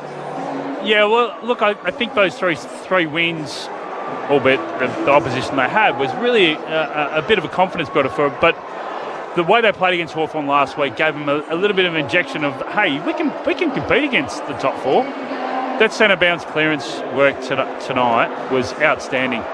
The ability, and they didn't give up the front side. They had their structures set up really, really well. you pointed out Gorn was outstanding. In that last quarter, those 3 or 4 marks that he took sucked up about 2 minutes because it was a long kick. But credit to the whole side of Melbourne, and in particular the forwards in that pressure from behind, because it forced Brisbane to kick it long all the time. So that played in the hands of McDonald, May. They just came up and it just forced that dump kick, and in particular in the last quarter. So credit to the D's, credit to the coaching staff for the homework they did about suffocating Brisbane's slingshot footy. Yeah, you're exactly right. I just thought they went harder for longer. They were hanging in, playing hard footy, making it hard for Brisbane against, and they just didn't give up. But when it looked like Brisbane were going to break the game open, they found a way to come back, and that last quarter was just a demolition. Based around contested possession and inside 50s, 21-8 inside 50s, and then they harassed them, tackled them, got lots of repeats, took away Brisbane's strengths that they did all night. That is a win for them, confidence-wise, of just keep going, and you just knocked off the reigning premiers on the home deck. Well, off the back of the other thing is too, the question marks were raised during the week. Well, you've come up against Hawthorn, did really well for 3 quarters, but where's your fitness level at? You've been dusted in the last quarter. They were 1 point down and they lost by 35 points in the end. So there's a challenge that they faced there. So what was spoken at 3/4 time tonight? Look, boys, this is an opportunity for us. And they run over not only the reigning premiers, but on their home ground. So massive win, huge win. Just executed their plan perfectly, and full credit to the coaches and then the players to go and execute it. Whitey, they'll enjoy this win. It'll be a great plane ride home. Well, it would be a quiet trip down to the dressing rooms for the Brisbane Lions team. When you're looking at 21 inside 50s to 8 in the last quarter, 4 goals 8 to 1 goal 1, as you've already described how that happened. But I've just got to marvel in the fact that a team that has not shown the form to be coming back so hard in the final quarter just dominated the reigning premiers on their home deck, as you said, Matty Prime. And it was a consistency over that whole quarter, wasn't it, Price? It wasn't in patches like Matty was saying. They kicked 2 goals and then Brisbane would kick 2. It was let's go in the centre, let's win the centre. Let's go in the centre, let's win the centre. Let's kick a goal, let's stop play on the wing, let's force them kick it long. They did. It was just the consistency over that full 20 minutes, 30 minutes of that last quarter, which was outstanding. And that they should get a massive amount of confidence from that win for Melbourne, because yes, as good as last week was for 3 quarters against flag favourites in Hawthorn, or one of the flag favourites, to do that a week later is outstanding. So what now for Coach Chris Fagan now after a draw against the team that's basically close to the bottom of the ladder, if not right there, and then to follow up with a game on your home deck where you had it ostensibly won, but then get overrun by a team not in the greatest of form. What's the message you take into the dressing rooms in the meeting straight away? I think for Fags was a bit of an anomaly last week against the draw. He sort of talked it like we're just off and North played well, but this is just a reality check for them. Hey, you just got to be on your mettle as every time you go out and get on the deck, and they're getting hunted every week. Teams are coming at them every week, as premiers always have. But I think, look, they look flat in that last quarter. So maybe they just need a bit of a refresh. I mean, they've been in this position before. Look what they were last year, similar sort of time frame, and look what they were able to do for the rest of the year. So, look, no panic stations, but I think what they need to address is their back half movement, because the teams are going to have a look at that footage now and really put that under the microscope. So they didn't get a chance to kick mark and keep the ball off, or transition, or just transfer the ball over to the other side. They just never got that chance. Once or twice, and that was it. And also the issue that has been with them all year, apart from the Suns game, was their forward line isn't consistent over 4 quarters. Hasn't been so far this year. And there's been some different outs, but it's bobbed up and had a good quarter and a half. And today, after quarter time, they got dominated by Melbourne's back line. Interesting. And D's fans, unfortunately, there was just a bit of an issue with Jess Stewart being led into the rooms by some over-officious security getting into the Demons room. So I got searched on the way into the Gabba. So unfortunately, all they found was a bag of lollies.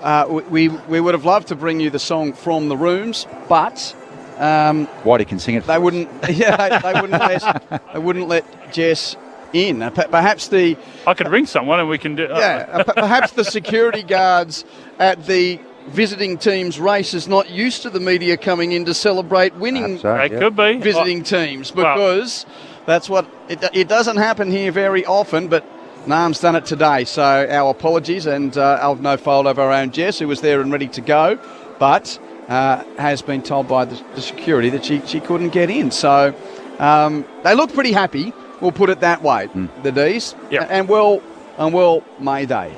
Those wins on the road, Q, when you're not playing your best and you got no support, and Brisbane, the reigning premiers, all those wins on the road, you get in there and sing that song.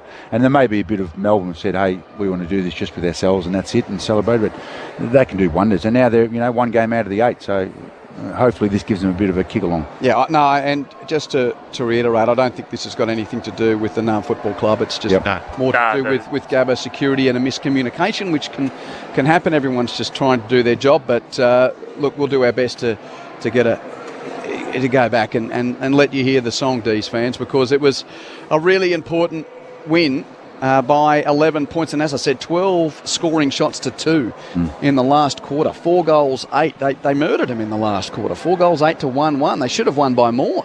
Yeah, they. I think the first 3 or 4 minutes there was a couple of repeat inside 50s for Brisbane, but after that it just lived down there. And as we said, it was lucky they missed a few shots. Otherwise, the game could have got in Melbourne's favour a bit more early. But yeah, outstanding for them to hold their nerve too when Brisbane were asking questions, and the leaders stood up. Some of the young players were terrific. It's we can't speak highly enough of their win. And like I was saying before, Price, sometimes these wins, when you go to a Brisbane's point of view, they're going to look at this and go, well, where do we fall down? Well, we fell down on the half-back line. That's where we fell down. And, Zorko wasn't as dominant as what he normally is. I know Kitty Coblin's coming back from a knee injury, but the way they played, particularly in that last quarter, yes, a lot of defensive pressure behind the ball from Melbourne, so the ability of those forwards to put on pressure, but there was no movement up ahead in between the arcs, so you're not creating any space from behind. You're not creating any options for those players that are coming out of the back line to actually hit up. So what are their other options? Just kick it in the air.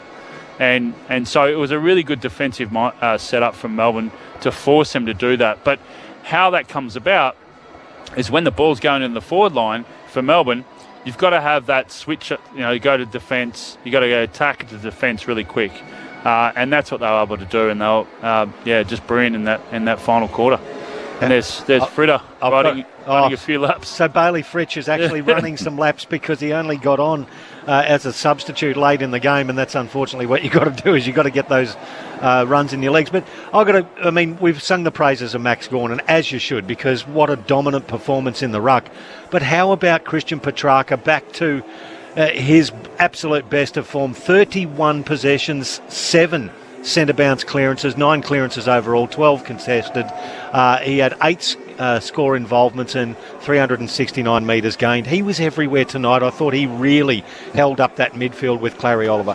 He certainly did. I'm not sure who Whitey's giving his votes to, but but yeah, and I thought Cozzy Pickett. Yes. I was going to say a few times during the night, but it's stating the obvious, but they would love 2 of him, a guy with his speed and tenacity on ball, because they don't have that, and then someone to replace him when he goes forward. But his ability to keep involved in the game, put pressure on Brisbane's midfield or their backs, and 21 possessions, 3 goals. I think he kicked 2. It was a great game from those 3 players. And then you look at the centre bounce clearances. So Oliver had 3, but Lachie Neale only had 1. So there's a great, even though Lachie Neale's had 30, it's still that's where he gets the drive out, and that's where Brisbane gets a lot of drive from. Let's take you into the Melbourne rooms a moment ago. The D's singing their song after a come-from-behind victory at the Gabba.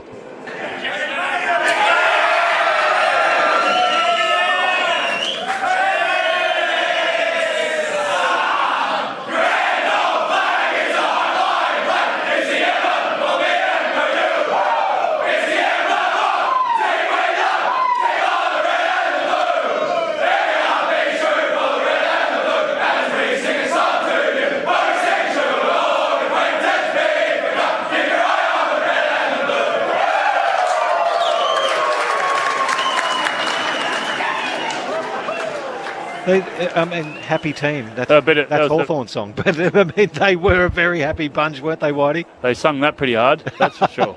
But why wouldn't you? This isn't a result that many of us expected coming here tonight. And even at three-quarter time, the way they were going about it was good, but they really put the pedal down. And I suppose the worrying signs, if you're looking at the other side of the fence from a Brisbane perspective, is the lack of response or the inability to respond, just how irrepressibly the way the D's played. Yeah, I think we spoke, Matty raised it, I think, halfway through the second quarter, where Brisbane's getting a bit of a roll on. They got 20 points ahead, and it was like, oh, here we go. They're going to...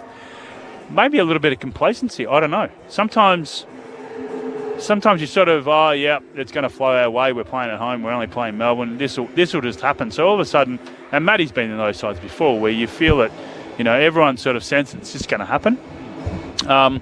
But, yeah, it still was there. Like, they were still playing good footy, Brisbane. But, yeah, there was just that one area where they were just kicking it up. They were kicking it, and whereas Melbourne was very, they have been very lacklustre in going forward, but Harris Engines wasn't taking any intercept marks.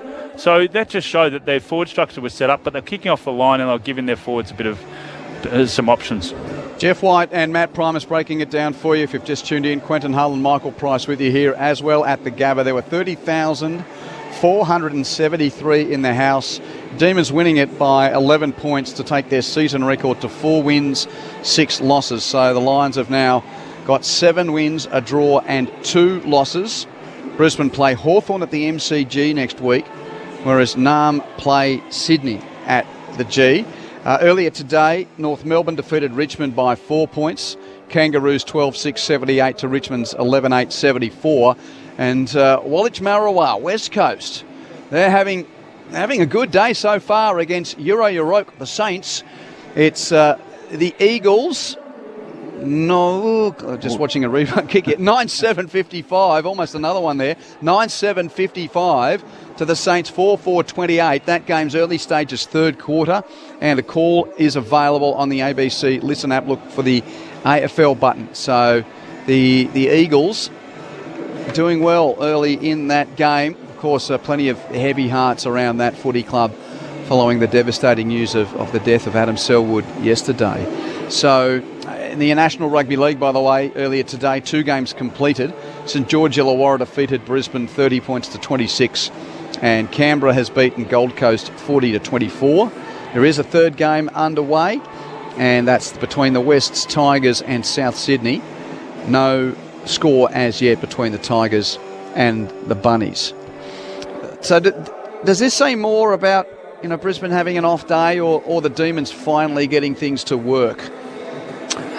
Look, there's a bit of... I think there's a lot of things that Brisbane need to fix up, and we spoke about the half-back line, but credit to Melbourne. The energy, the way they hunted the ball, and also their strategy. I reckon their strategy was really good. And no Oscar McInerney today for Brisbane. And if he's got a back injury which continues to linger,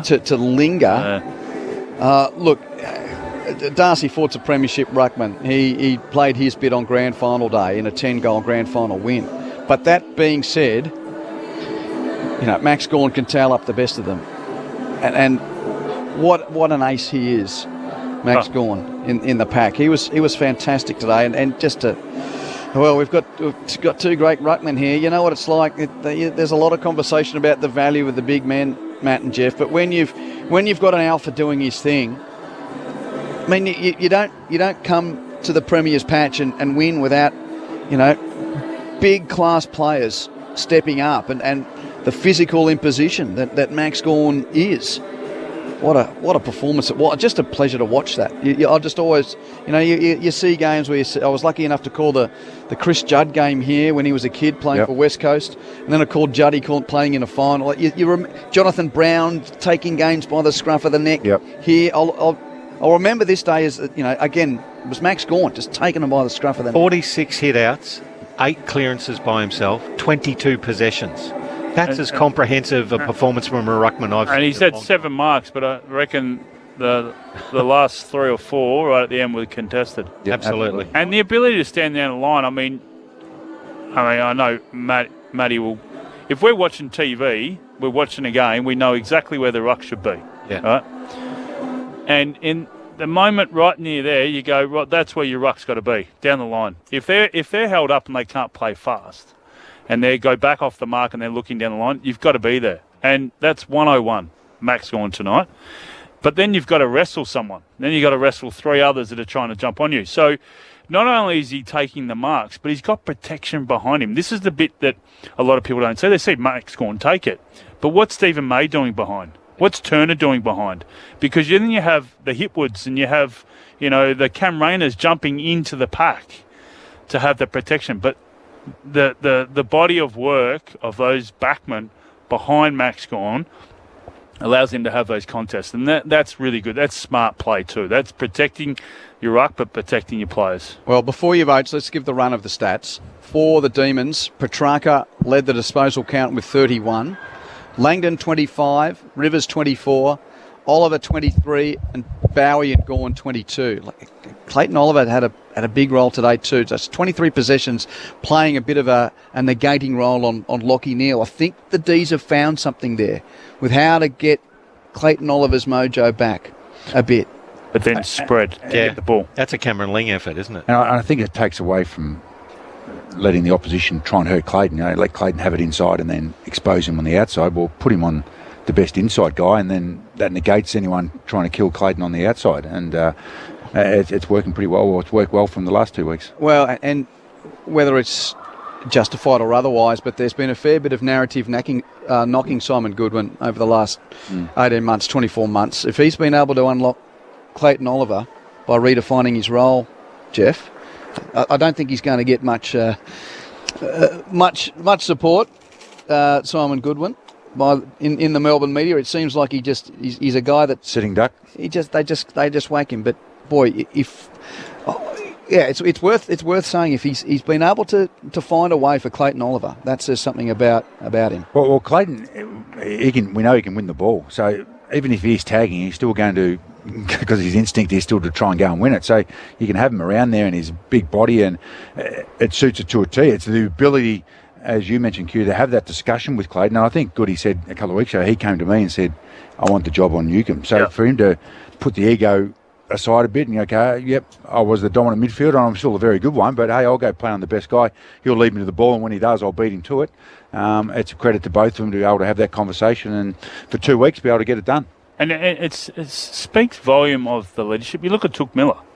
Like, he would love to play in the midfield, but he's becoming almost an all-Australian half-forward, the way he's playing.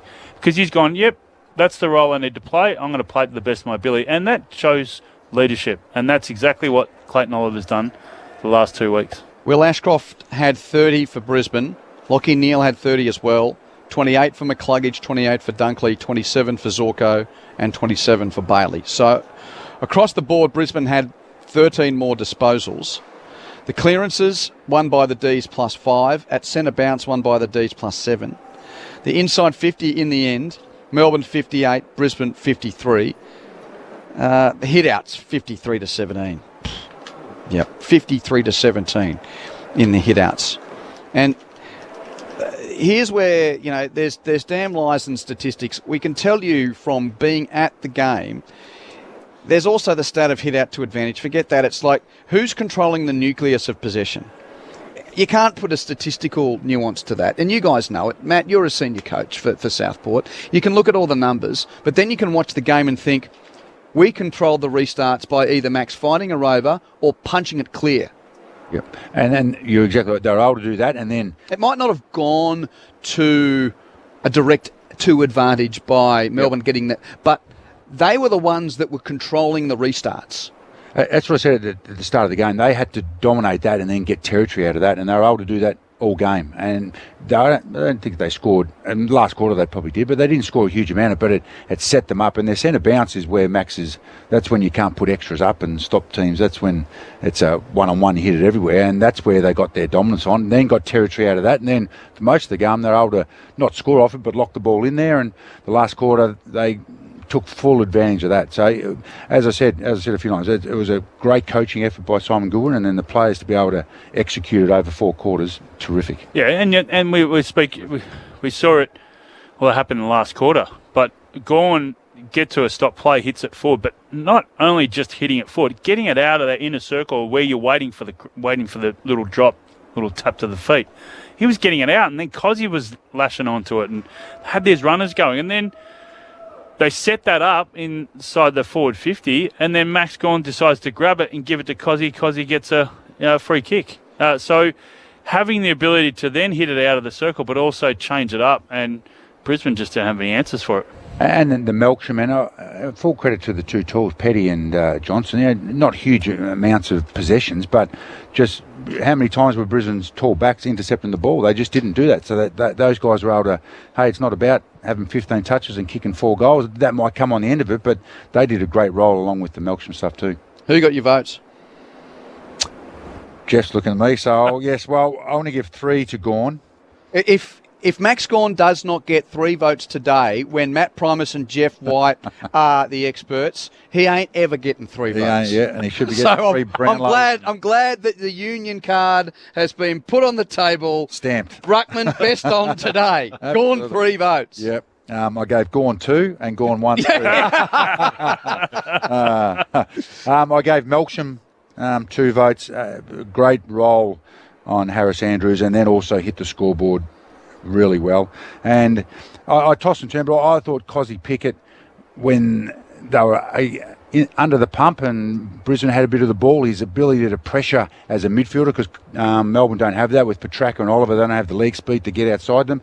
And then he went forward and created havoc and had a huge last quarter. And I'm not sure when was the last time Cozzy had 21 touches. He may have had a few times, but 21 touches, inside ball, outside ball, 2 goals, 4, could have been an amazing day. 12 score involvements. Yeah. But yeah, that's what I was just going to say. The way he used it, like, Petraka's game was outstanding, and so was Oliver, and then they had Langdon and Langford, all those boys around the outskirts. But it's the way he delivered the ball, Cozzy. Yep. That's the best I've seen him. 12 scoring involvements is outstanding. But even I think it was the first play, definitely in the first quarter, go back 12 months ago, Cozzy would have launched that into 450. He just, little drop kick, lowered his eyes, goal, Melksham. Gentlemen, thank you. Matt Primus and Jeff White, great to have you on board.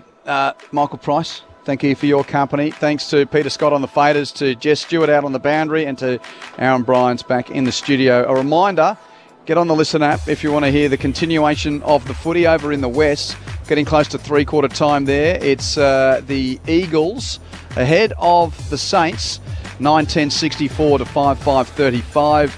League still going as well. South 6 leading the West Tigers 0. Thanks for your company at the Gabba. Quentin Hull on behalf of the team saying, well done to the D's. 11-point victors over the Lions.